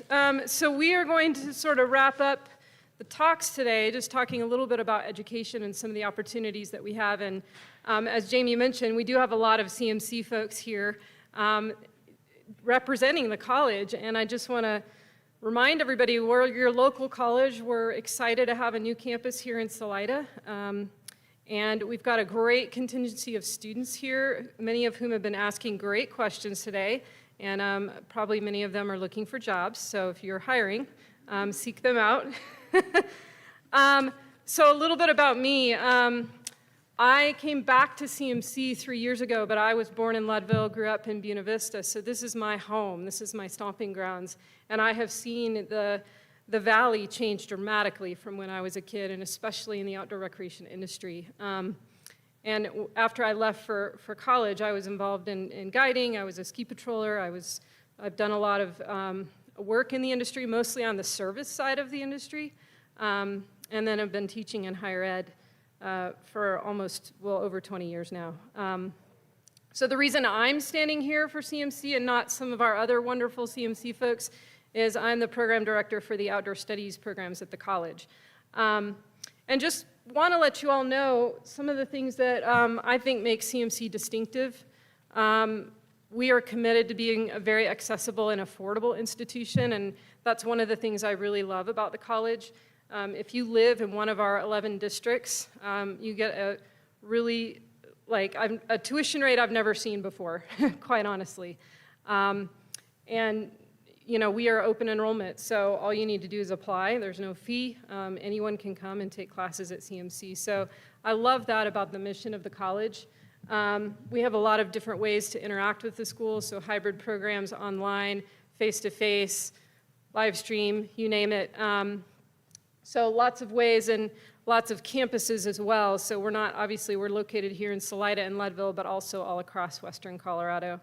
I will say with that, I, having grown up in Buena Vista, knew very little about CMC when I was younger. So I find that rather ironic that I'm now working at CMC. The first time I'd ever set foot on campus was when I came to interview 3 years ago. And to me, that's a shame, and to me, that means we maybe haven't been doing our job as well, letting our local folks know about who we are and what we do and what we have to offer. So we obviously have programs for students coming straight out of high school, but we also have programs if you have employees looking to upskill, maybe gain an additional certification, maybe work towards that bachelor's degree they never finished. I'm not going to go through all of these at all, and this is just a small grouping of some of the starting off with some of the certificate programs we offer at the college. And these are shorter programs that students can come and do. Some of them are one class, and some of them can be up to a 2-year certificate program in the case of our avalanche science program. But a lot of these are available right here in Leadville. There's a few that are available at some of our other campuses, but what I think is a really unique thing about CMC is if you live in any district, you can take courses at any other of our district campuses for the same tuition rate. So you could go take a course in Steamboat and still pay the same rate as you would if you were in Leadville. And then these are some of our associate degree programs at the college. The first 4 on this list, the first 3 are offered pretty exclusively at our Leadville campus. And the 4th one is offered at several others, and then the others are offered up in Steamboat. But these programs are particularly aimed at helping students gain front-hand experience in the operations side of an organization. So, we do our best to give them both education as well as some technical skills and experience in order to get into the industry and really be a valuable employee right out of the gate. I know, having been involved in the outdoor industry for a long time, that we tend to, especially in the guiding side of things, we tend to really want to train our own people. And I think there's a lot of value in that. And I think CMC is trying to find a niche of what can we offer in the education side, and then you can maybe, the students that graduate can start at a step higher maybe than some others and still be trained by that organization in those particular ways that they might offer their programs, because that's important as well. And then we also offer several bachelor's degrees at the college. And these are some that I think are really relevant to the industry, and many of our associate's degrees will articulate directly into these bachelor's programs. So one of the things that we are really trying to highlight in our curriculum at the college is creating programs that can be stackable. So, somebody doesn't, I think it can be pretty daunting sometimes when you're 18, 19 to think about, 4 years of college, and then what 18, 19-year-old really knows what they want to do with their life, right? I mean, what 25-year-old really knows what they want to do with their life? So stackable credentials allows a student to start with a small bit and then grow that with other small bits that lead towards something else. And so that's some of the intention that we're trying to put behind our curriculum. So a lot of these certificate programs, associate degrees, bachelor's degrees, build on each other. So you're not just taking a certificate program that maybe doesn't play into one of these other programs. So those are, again, some things that we do here in the local valley. We aren't the only players on the stage in terms of education in Colorado, and we try to work really closely with our other university and college providers in the state to help students articulate into those programs. So if a student chooses to go do a bachelor's at CU or somewhere else, our credits will transfer, and we've got a lot of articulation agreements to help students really seamlessly move into those programs. One of which is CU's master's program. So. Thank you, Amy. And again, thank you for having us here today. And I really want to build on a lot of what Amy has touched on in terms of stackability, flexibility, affordability, access, because we think this is really, really important in the higher education space, even as we start moving towards the graduate level. And this hasn't always traditionally been the case. But to start, just a little bit about myself. I am a senior instructor and one of the lead faculty for the new Masters in the Outdoor Recreation Economy program that we launched this fall at CU Boulder. Now, I am not a native of the Arkansas Valley, as my accent probably gives away. I was born and raised in Melbourne, Australia, and made the move across to the US permanently in about 2007 after doing the ski bum, trying to do the ski bum thing for a number of years. Like many of you in the room, I'm sure, I've bounced around in the outdoor industry a little bit. You know, I have a background in outdoor education and guiding, as well as on the tourism management side of things. I've worked in outdoor retail, at hostels and events. And the point is here is sort of, you know, it's taken me a while to find my feet, but I ended up finding it through the sustainable tourism pathway. You know, I got the opportunity to travel a lot. I was fortunate enough to grow up in an immigrant family in Australia, which is uncommon in terms of having a great outdoor experience growing up. You know, my dad was a Boy Scout, and so he took us into the outdoors from a very young age. I have family in Malaysia, so I was fortunate enough to grow up traveling from a very young age as well. And that led to a passion of travel that I took on further as I grew. Got interested in this notion of sustainable tourism and destination management because, as everyone, from this county here can attest, even though every place is so unique in what it has to offer, there are some key challenges that are common across the world. And that really got me interested in going back to higher education, going back to school and looking into this further. I got the opportunity to do my PhD research actually based out of Steamboat Springs. That's a good tip for anyone. If you want to make a PhD palatable, do it in a ski town.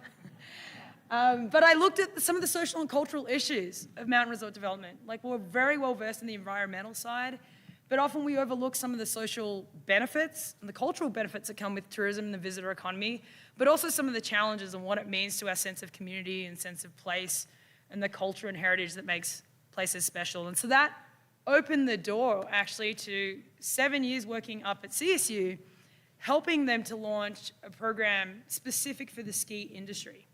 And so this was really unique at the time in that there weren't many graduate level programs that were online that were designed specifically for a particular industry in partnership with that industry.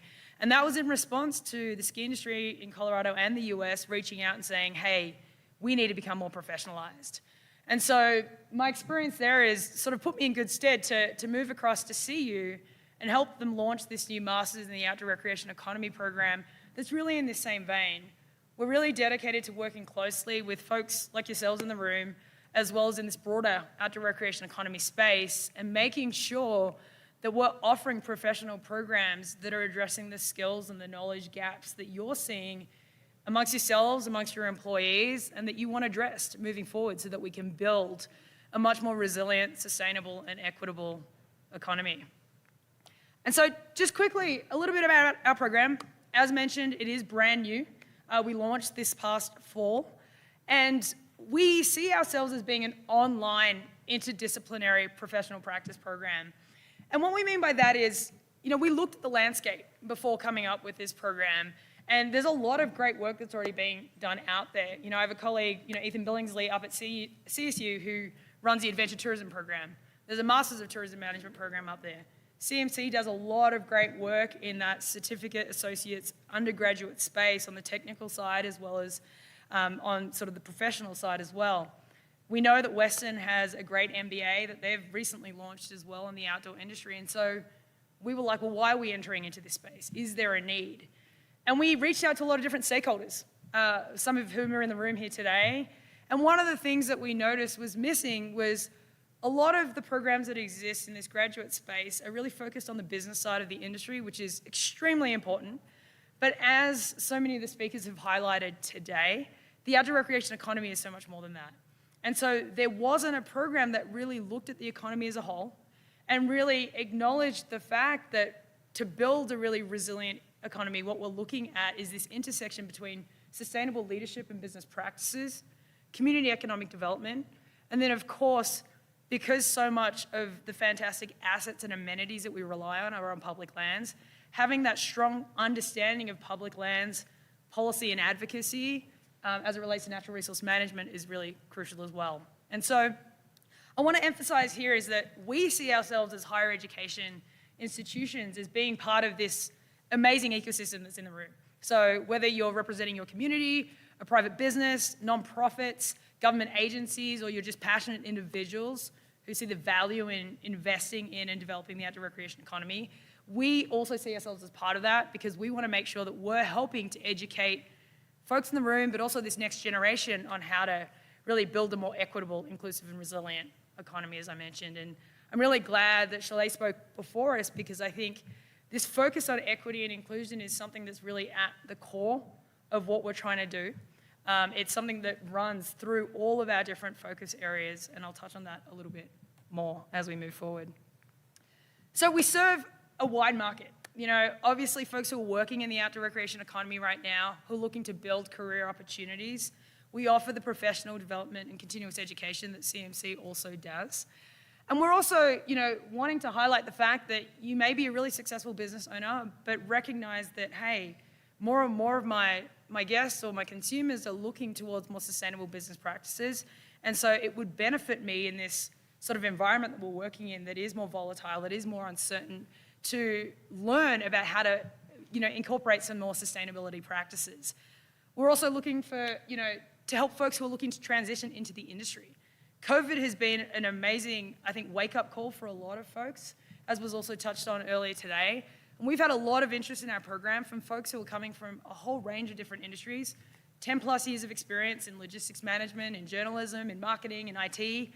And they're wanting to better align their passions with what they do for their career as well. And I think this is a fantastic opportunity for the outdoor recreation economy to recognize that there are a lot of folks with some really valuable knowledge and experience that can, that are really willing and interested in finding their own niche in this space, and we're hopefully helping them to do that. And then, obviously, the importance of small business cannot be understated within the outdoor recreation economy. We all know that the majority of businesses in this space are small businesses, and so we want to make sure that we're providing, folks who are looking to start on their entrepreneurial journey with the skills and knowledge they need to go from idea generation to execution, but also give them a much broader understanding of the landscape. What's on the horizon? What are the trends, the challenges, the opportunities that they need to be prepared for so that they can best capitalize on them and move forward? And so, as mentioned, we talked to a lot of stakeholders about not just what content area should we focus on, but how should we deliver this so that those who are going to benefit most from a program like this are able to access it. And just like Amy mentioned, that stackability piece I think is really crucial. Same with flexibility. I think a lot of existing programs, particularly in the graduate space, relatively inflexible, relatively high number of credits required, and so it can be really time-consuming, endeavor. It can be very costly, and it's not always 100% relevant, to the unique aspects of the outdoor recreation economy. And so we wanted to build in different points of access so that anyone here or elsewhere in the outdoor rec economy could benefit from what we're offering. And so, the easiest point of entry is just taking individual courses. Even though everything we offer is at a graduate level, you don't need a completed undergrad degree to take any one of our courses that you can use for professional development, continuous education. And so whether it's a course in environmental justice or issues in public lands, sustainable business practices, a circular economy, you can just take these one-offs. We also offer graduate certificates, which are 5 courses, so 10 credits in a specialized area. And that might be in community economic development and the outdoor recreation economy. If you're working for local government, for example, and you recognize your community is interested in investing more in the outdoor rec economy. And then you can stack these individual certificates together to form a master's degree. And so this way, again, that point of entry, it's not as daunting. You're not committing to a full degree all at once, but it's something you can build up to over time whilst working in the industry, and because it's online, it's something that you don't have to leave your communities for. And so just to give you an idea, we've launched this fall. We've got 4 certificates because we've just started, and so one of them is an introductory focus. The other 3 are touching on those 3 key areas that we see making up the outdoor rec economy. But we see ourselves adding certificates in time to come based on the needs of the industry. And so eventually there's going to be a whole suite of offerings that people can really customize their degree. And 2 that we have earmarked and we're in the process of next steps of hiring is looking at inclusivity and leadership. It's a key area that we've heard a lot from the industry, and they're really interested in more education in this space, as well as resiliency management. What does that look like at the business level as well as the community level? So online education, it's a little different maybe to what was around 10, 20 years ago, and it's a lot more sophisticated, I'd like to think. But for those of you who aren't familiar with how it can work, in our particular instance, we recognize that the traditional 9 to 5 is not what the outdoor recreation economy is about. And so 4 out of our 5 courses in every certificate are what we call asynchronous. They're offered over a specific time frame, but you can engage with them at your own pace without the need to log in at particular times a day. So again, trying to increase that flexibility so you can manage that work and study balance. But we still recognize the opportunities and importance of engaging with faculty and peer, because so much of the benefit of professional education is being able to interact with your peers who come with a wealth of knowledge and experience as well. And then we do, though, believe as well in giving back, as well as giving our students the experience of engaging with real-world projects, applying the knowledge that they're learning in the classroom to help solve problems or capitalize on opportunities. And it's something I wanted to highlight to the crowd here because we recognize that many of you may be small business owners or working in small offices and agencies who don't have the resources or capabilities to maybe do the kind of research you want or do case study comparisons and look at innovative new practices elsewhere. And this is where we as higher education institutions can be really useful as well. So, if you have ideas for student projects, we have graduate students who are always looking for opportunities, and we'd love to connect and talk about that further because we see that as a way that we can also serve the outdoor recreation industry. So just to quickly finish up, here are some slides that just shows the range of courses that we're offering within our original 4 certificates, and I'm happy for Jamie to share these slides so that you can take a look. But I just want to finish on the fact of what Amy finished as well with her talk is that, the reason we were excited to talk to you all today is, we're just 2 institutions within Colorado, and there are so many more, as I've already mentioned earlier. And even just looking within the state in the online and on-campus opportunities, we cover a breadth of areas within this educational space. So whether you're focused on the tourism and service side, whether you're focused on the product side, whether you're looking for, higher level education in terms of strategic leadership and sustainability, or whether it's some technical assistance and certificate programs, between all of our institutions, we have you covered. And as mentioned earlier, we really do see ourselves as part of this ecosystem, and we just want to make sure that you're aware of our offerings. And so for anyone interested in learning more, we do have a breakout session on this topic, and we'd love to hear from you about what are some of the needs as well from higher education. So thank you.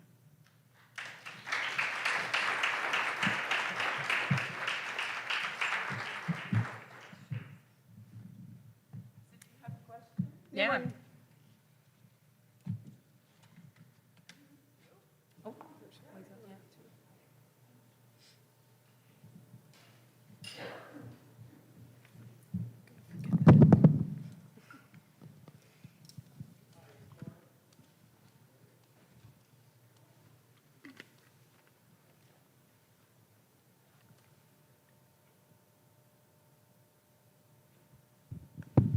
Hi. As far as education, outdoor rec, Grand Junction is becoming a little manufacturing hub. Are you doing anything to partner with Western on CNC machines and that type of education? I don't think we heard the second half of the question with partnering with who, sorry? Partnering with Western Community College, part of CMU, on hands-on CNC manufacturing and stuff like that? So I don't know, I'm not sure as familiar with the manufacturing side of those schools in particular, but we are working on articulation agreements. We've had some in place with those 2 schools already, and we are updating those as, they need to be curated over time as curriculum changes and things like that. And if that's a program that we should connect with, I'd love to know more about it. So I just want to say, because of direct-to-consumer manufacturing and the supply chain madness, there's a big need, and these are high-paying jobs because not only are you a mechanical engineer to a certain extent, but you're also a computer engineer. So these are starting salaries of $60,000 and $70,000 in Grand Junction, which is a good number. May not mean as much here, but that's a big number there. No, definitely, and I want to add that I know CMU is working directly with like GGIP and some of the other, outdoor coalitions in that space to come up with specific certifications and technical assistance in that. I've heard that through the grapevine.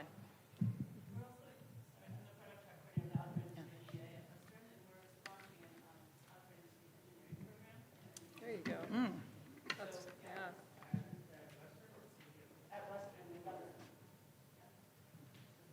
And then if we want to look out of the state as well, Utah also they have their product design program. So again, we were just talking within Colorado, and obviously there's so many more in the room, but if we then expand that focus to the US wide, there's a lot of growing attention on this economy for very good reason.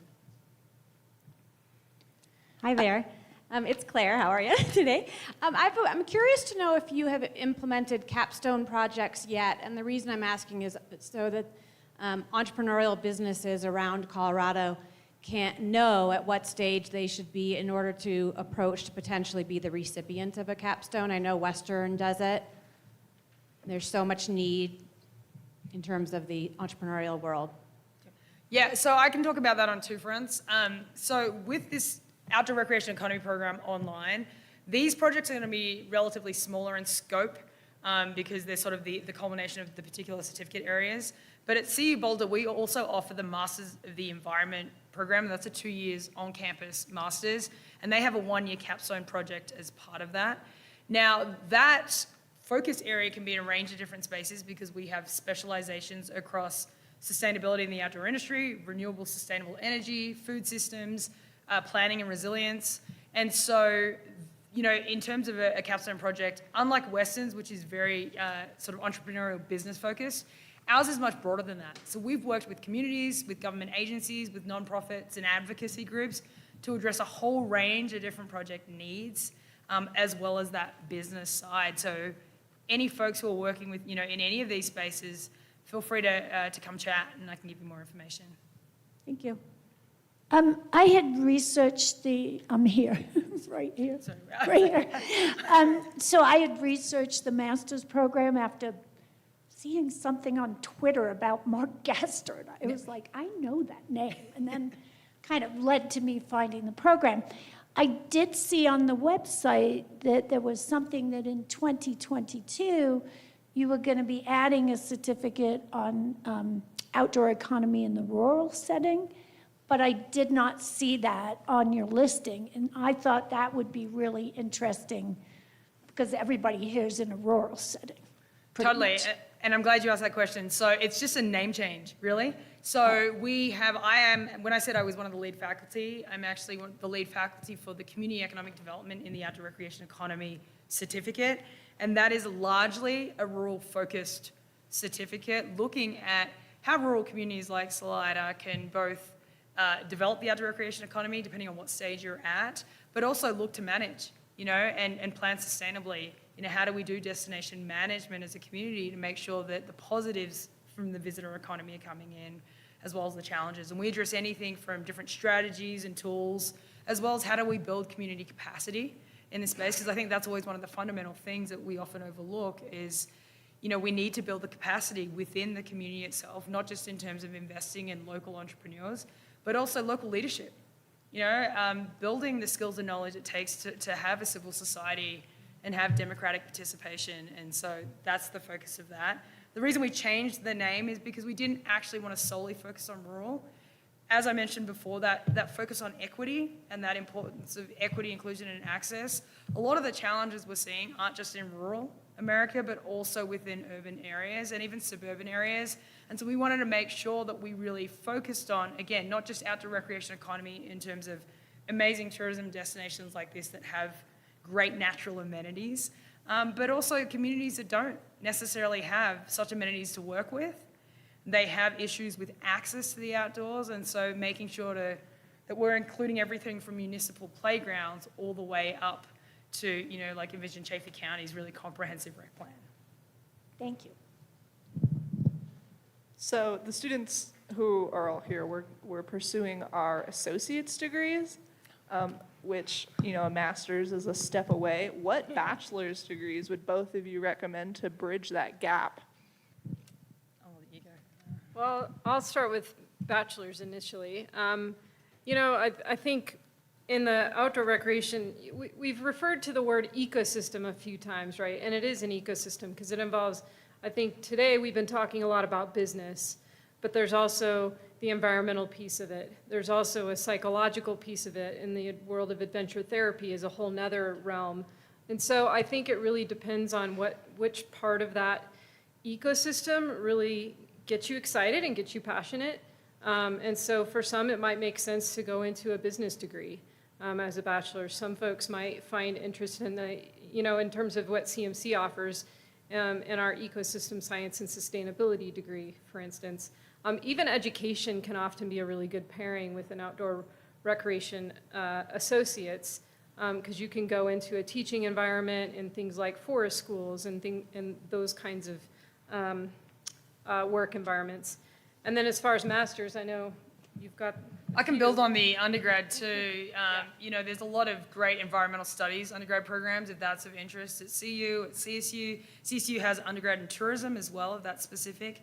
I know like Fort Lewis College has a ski area management undergrad as well. So like Amy said, it really depends on that niche you're looking at. And, you know, I'm happy to chat with you personally as well to sort of help refine that. But a lot of things work in this space because this economy really is so broad. So. Hi. Oh, wow. Too much. I'm Matt Masters. I teach hang gliding and paragliding in town here. If anybody hasn't heard of that yet, come talk to me. My question is, you know, a couple of years ago, I was able to create a program at UTC, the University of Tennessee, Chattanooga, where students were able to get elective credits to come learn to hang glide with me.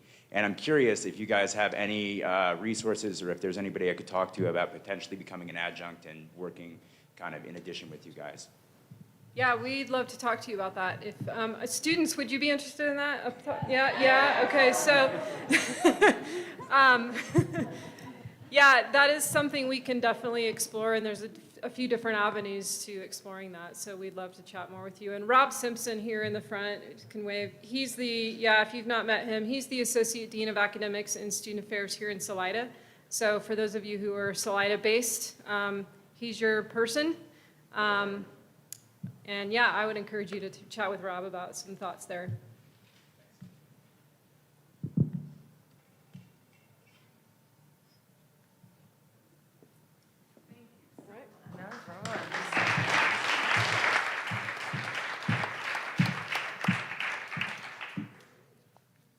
So we are doing a couple of things.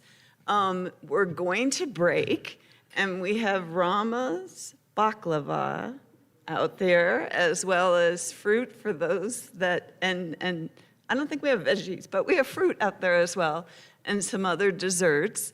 And we'd like to break out to breakout sessions, but we have disclaimers with this announcement.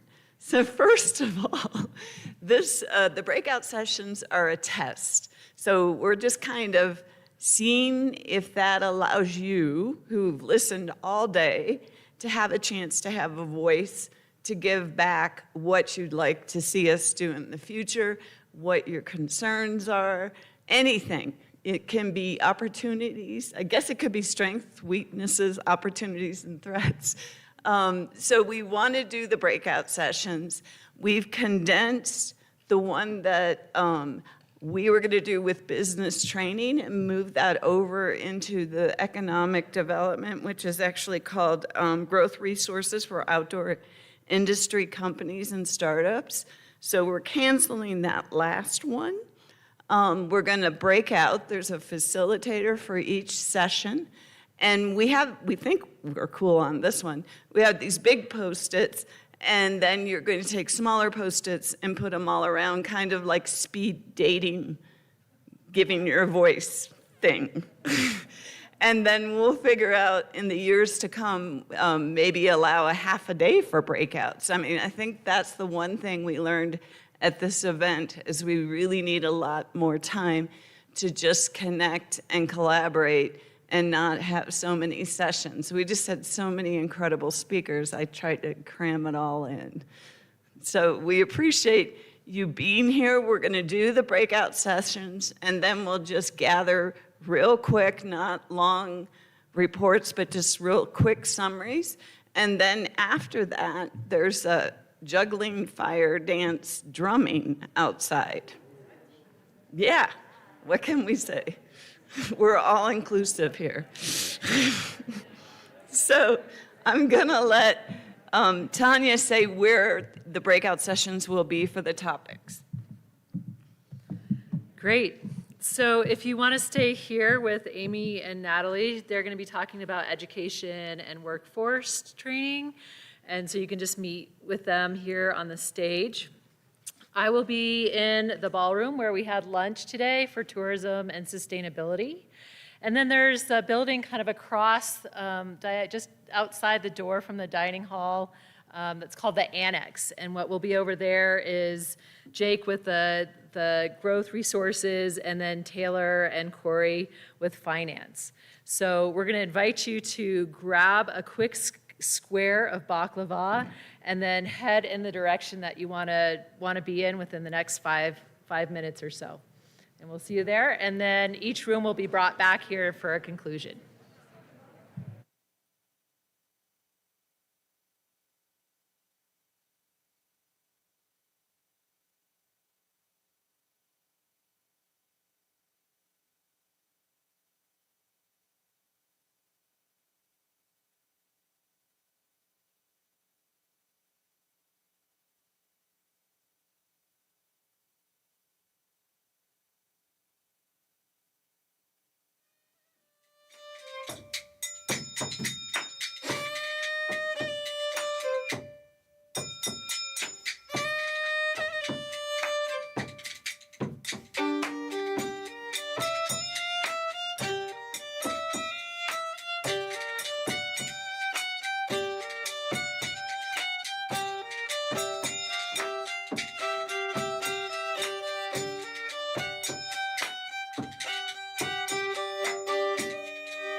Show me how you do that trick.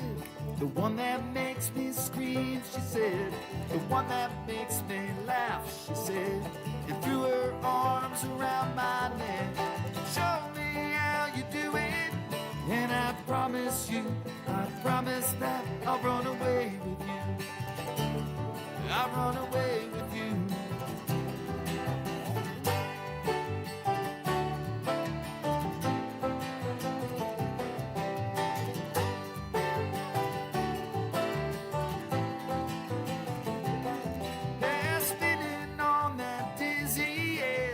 Kissed her face, I kissed her head, and dreamed of all the different ways I had to make her go. Why are you so far away? She said, And why don't you ever know that I'm in love with you? That I'm in love with you. You, soft and lonely. You, lost and lonely. You, strange as angels, dancing in the deepest oceans, twisting in the water. You're just like a dream.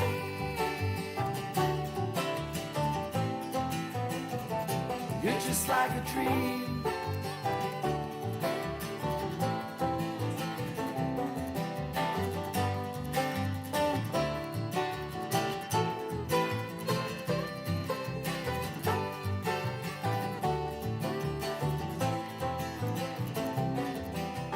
Daylight licked me into shade.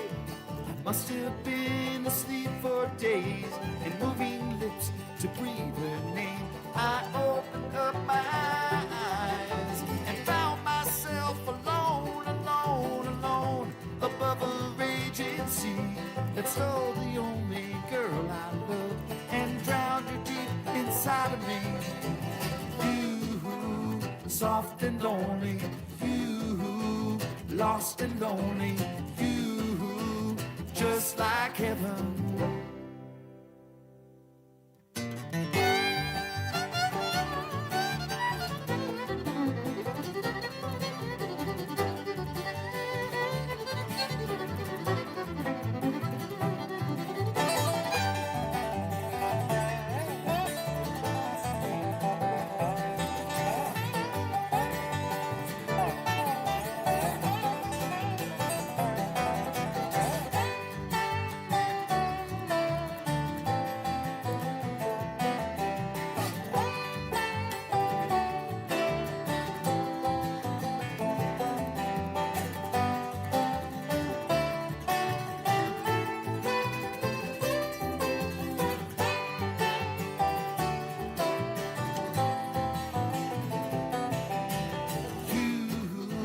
Soft and lonely, you, lost and lonely, you, just like heaven.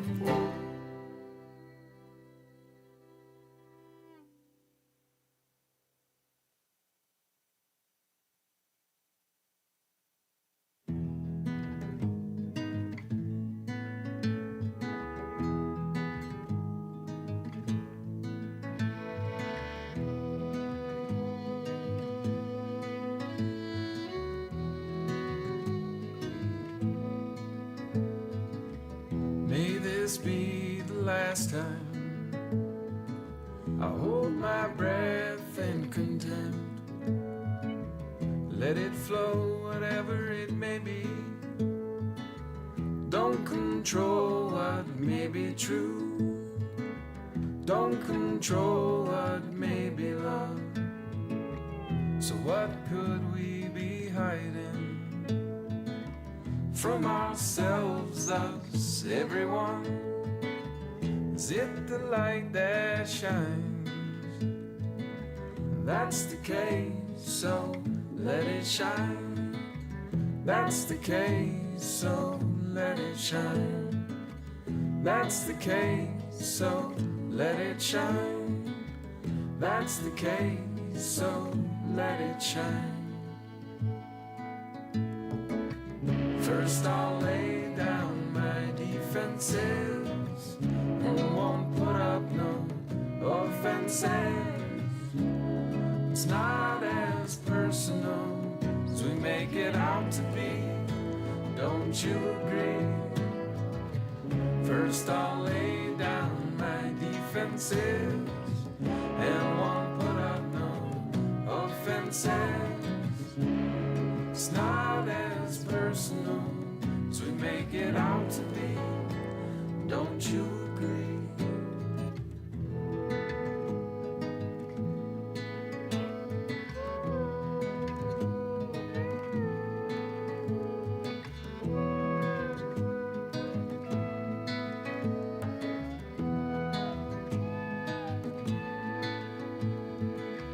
I know many things they go unsaid, little things that seem so big, but I won't judge you for your human. See you for the light within. That's the case, so let it shine. That's the case, so let it shine. That's the case, so let it shine. That's the case, so let it shine. First I'll lay down my defenses and won't put up no offenses. It's not as personal as we make it out to be. Don't you agree? First I'll lay down my defenses and won't put up no offenses. It's not as personal as we make it out to be. Don't you agree?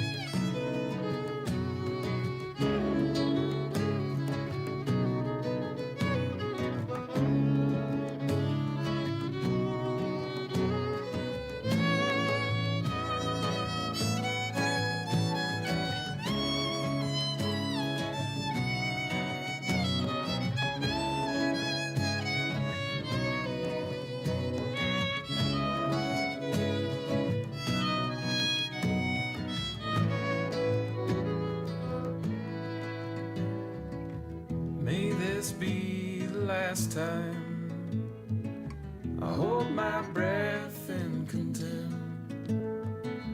Let it flow, whatever it may be.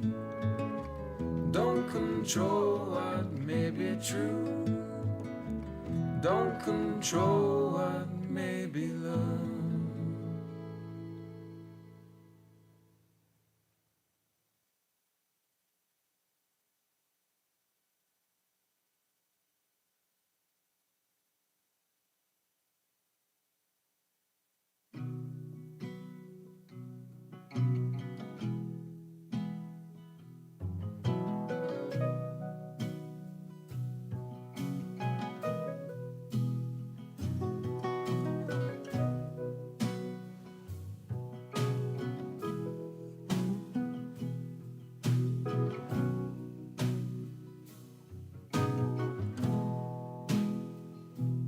Trying to back off, trying to lay low, giving you time to read the stars,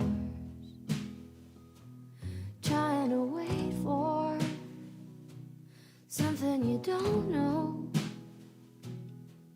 to show you where you are, where you are,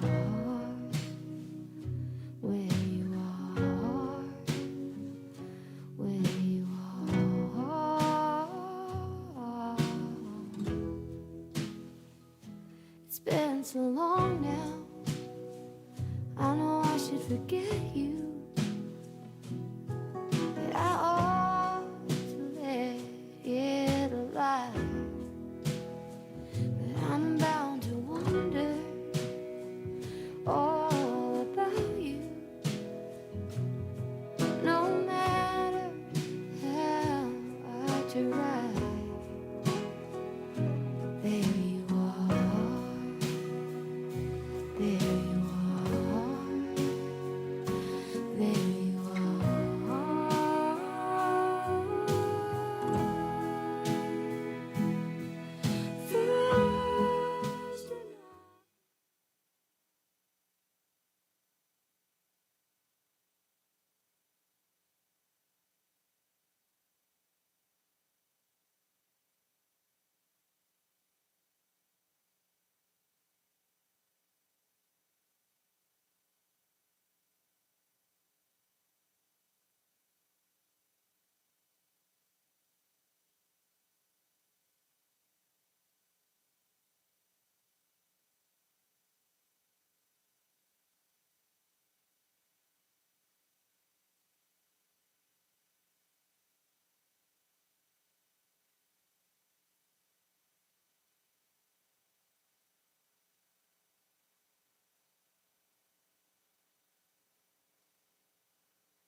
Okay.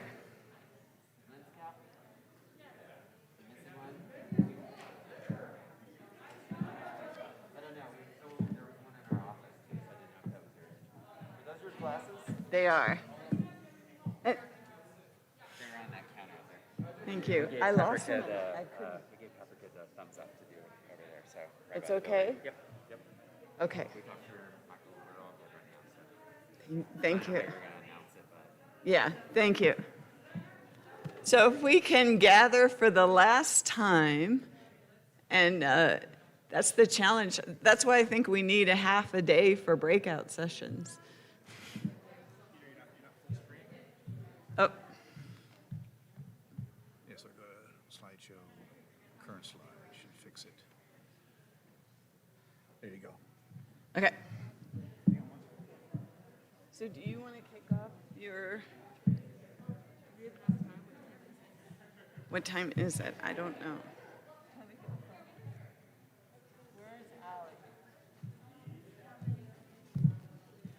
Allie, I need a time check. 4:44. Okay. Well, maybe each person, each facilitator can quick do a summary. Yeah.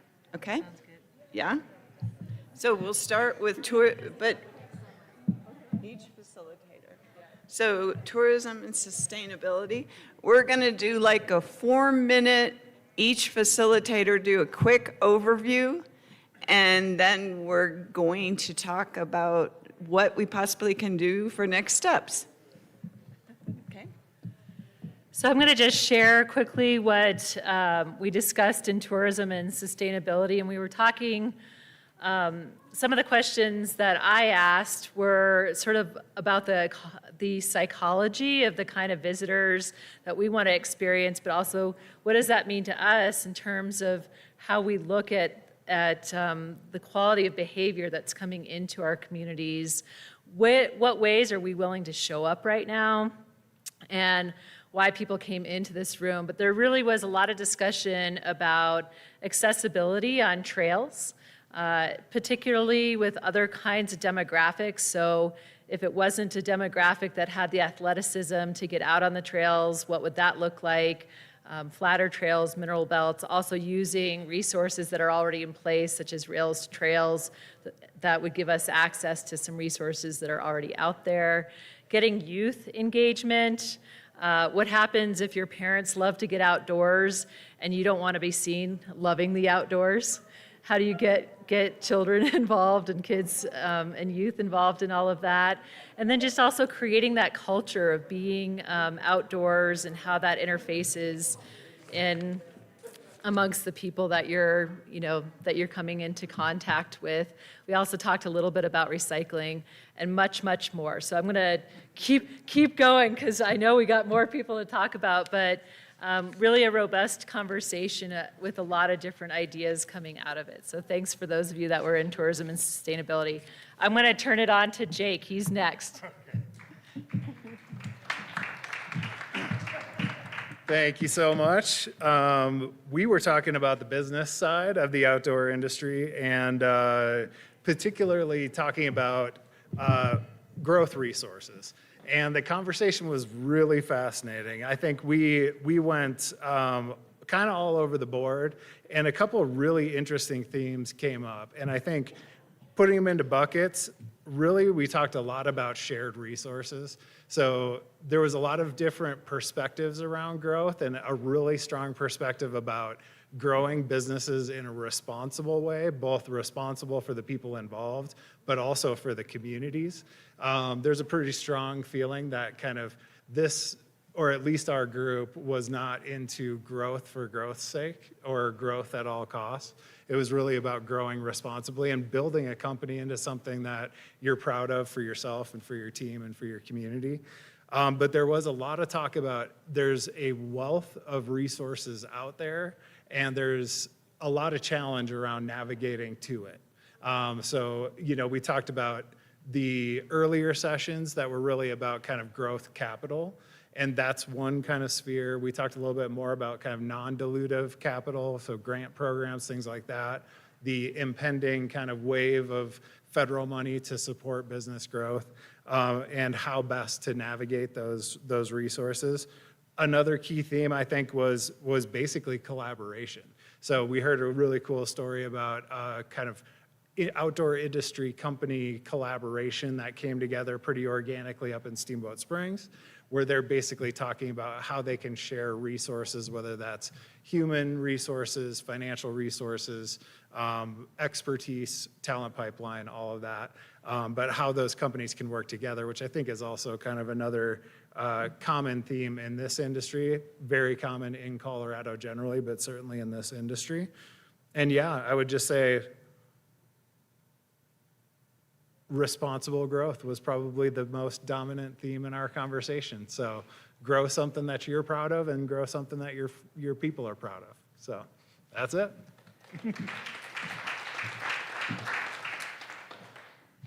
Hi, how's everybody doing? We're so close to the end of the day and fire dragon breathers outside. Okay, so I'll make it quick because I'm running out of air. And yeah, I'll try and summarize here. I think we covered finance and funding for your outdoor industry startup. And by no surprise, the most important thing that we talked about was how daunting the process can be of securing outside capital for your early stage startup. So that's whether you're a first-time founder or a serial entrepreneur, trying to identify what types of capital you need, where the heck to find that capital. Yeah, those were things that kept coming up in our conversations. I want to make sure everyone knows that there's 13 business loan funds across the state that are focused, on rural startup businesses. So if you haven't spoken with Brian up top, he's your man to talk about regional loan funds. And then Startup Colorado also just published a funding database. I don't know why this didn't exist before, but it's a crowdsourced, open-sourced funding database with over 250 individual funding sources for startups in Colorado. So make sure to check that out on Startup Colorado's website. Want to make sure you guys knew about CHAFA. It's the Colorado Housing and Finance Authority. They have a program that provides collateral for businesses that can't maybe not be able to put up that collateral, which is probably a lot of us that are living out of vans on the side of the river. And they offer the state offers a ton of programs. So make sure to reach out to your state representative. Tom Monaco is here somewhere. There he is, to talk about those different programs. And then another thing that came out was where to find funders for smaller check sizes. I hear that all the time from early stage startups who may not be needing a ton of capital. So how to pair those funding resources together for a smaller check size or smaller round. And I think that was it. SBDC resources are free. I want to make sure everybody knows that. So go see Jamie if you need workshops. Awesome workshops, and those are your business 101, 201, 301 tactical business workshops, and then they're free consultants that she handpicks before she sends them your way. So that's it. Let's go enjoy. Yeah.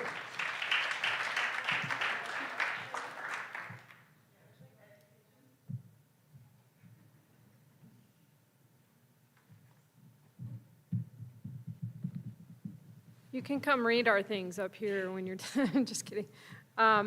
We essentially were just asking how higher education institutions can best partner with outdoor industry businesses. Are we doing what we need to be doing to prepare staff for those industries and those jobs, particularly looking at the 2018 outdoor industry scan that was done and seeing if those things are still relevant or if some of that needs to be updated. You want to share some of the? Yeah, I think, not surprisingly, there's certain things that are still really important, like digital competency, some of the technical skills and certifications, like wilderness first responder. But, there was a nod to trades, saying, hey, how do we incorporate more trades?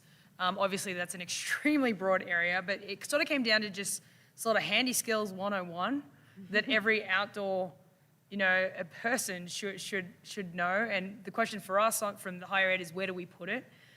Because, what industry might not be aware of is for students to get financial aid and funding, courses can't just float. They often have to sit within a program, and so what program would adopt it? And so just some things behind the scenes, but it's definitely something that we hear. Leadership, but beyond business leadership, so looking at things like community leadership, what does that mean?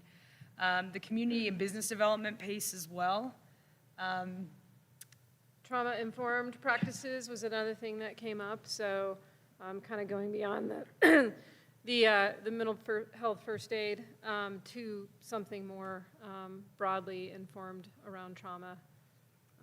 There were some other pieces, but I think a key takeaway that we took, because most of us in the room were higher education providers, is that we need to get together as the state of Colorado and work out what we each do, because there's some areas that some of us can't play in, and there's some areas that others can't play in, and there's no need to as long as it's covered. And so I think the takeaway for us is next step is that we need to convene and sort of asset map out what exists within the higher education landscape in the out-to-rec economy, share that obviously all with folks, and then from there we can work on building where the gaps are. So, cool. Yeah.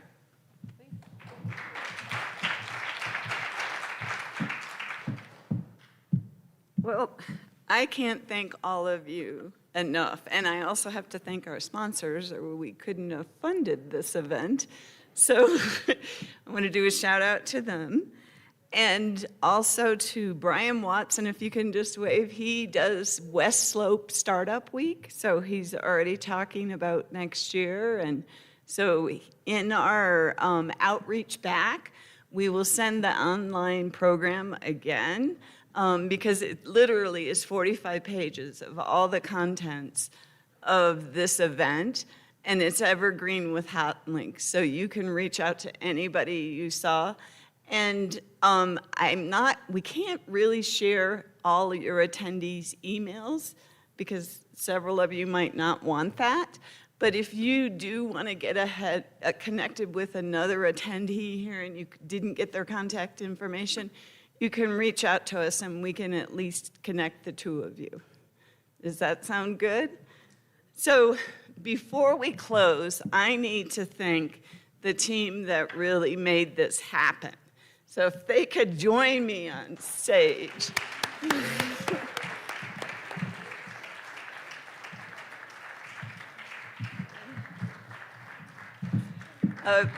We always try to support different small businesses, but this session even, I just had to go with cosmetic because they have CBD muscle relief and pain relief, and we all need it, and soothing teas. So I can't thank this group enough.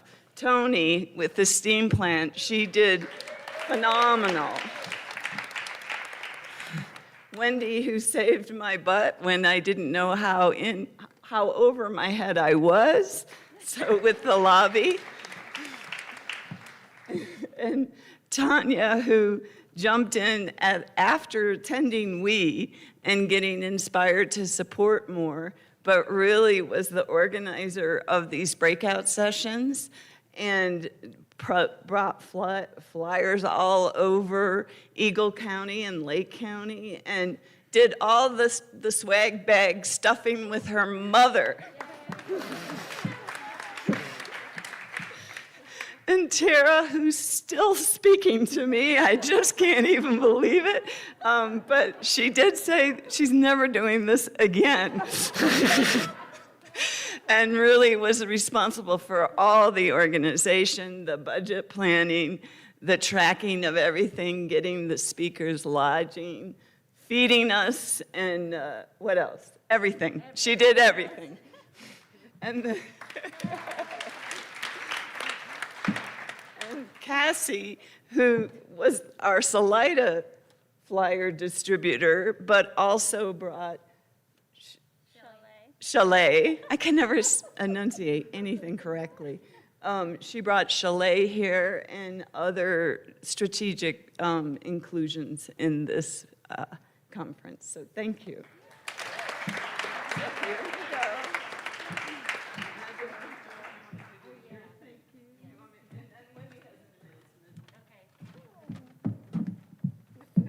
Just more gifts for Tanya and Cassie that they put up with us for the last 3 weeks. Thank you, guys.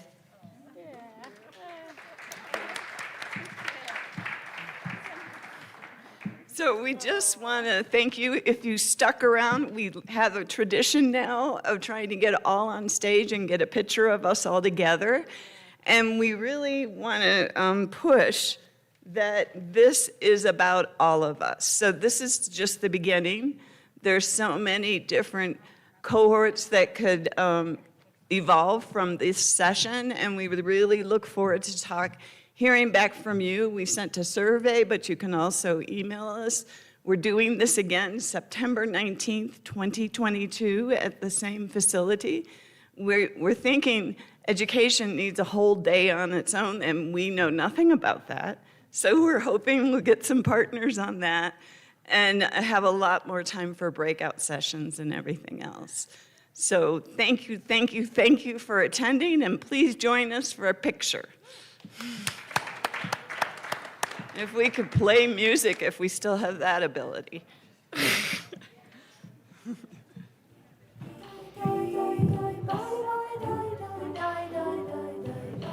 I make an announcement about county meeting after? Hey, everybody, we're going to all meet, if you want to, at Currents nearby for a little beer working. So since we didn't get to network as much probably as we wanted to, I hate that word, networking. I like beer working better. And I forgot the fire dancers. After the picture, we have to go out and watch the fire juggling drums and the river.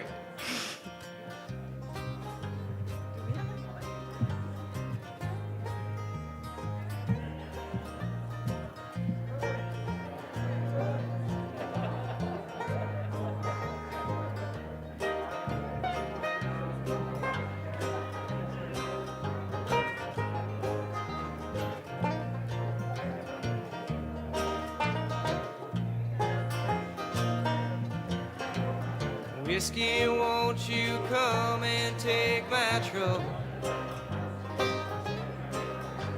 'Cause I can't seem to do it on my own. In the morning there is hours and infinity, and starlit evenings come to take me home.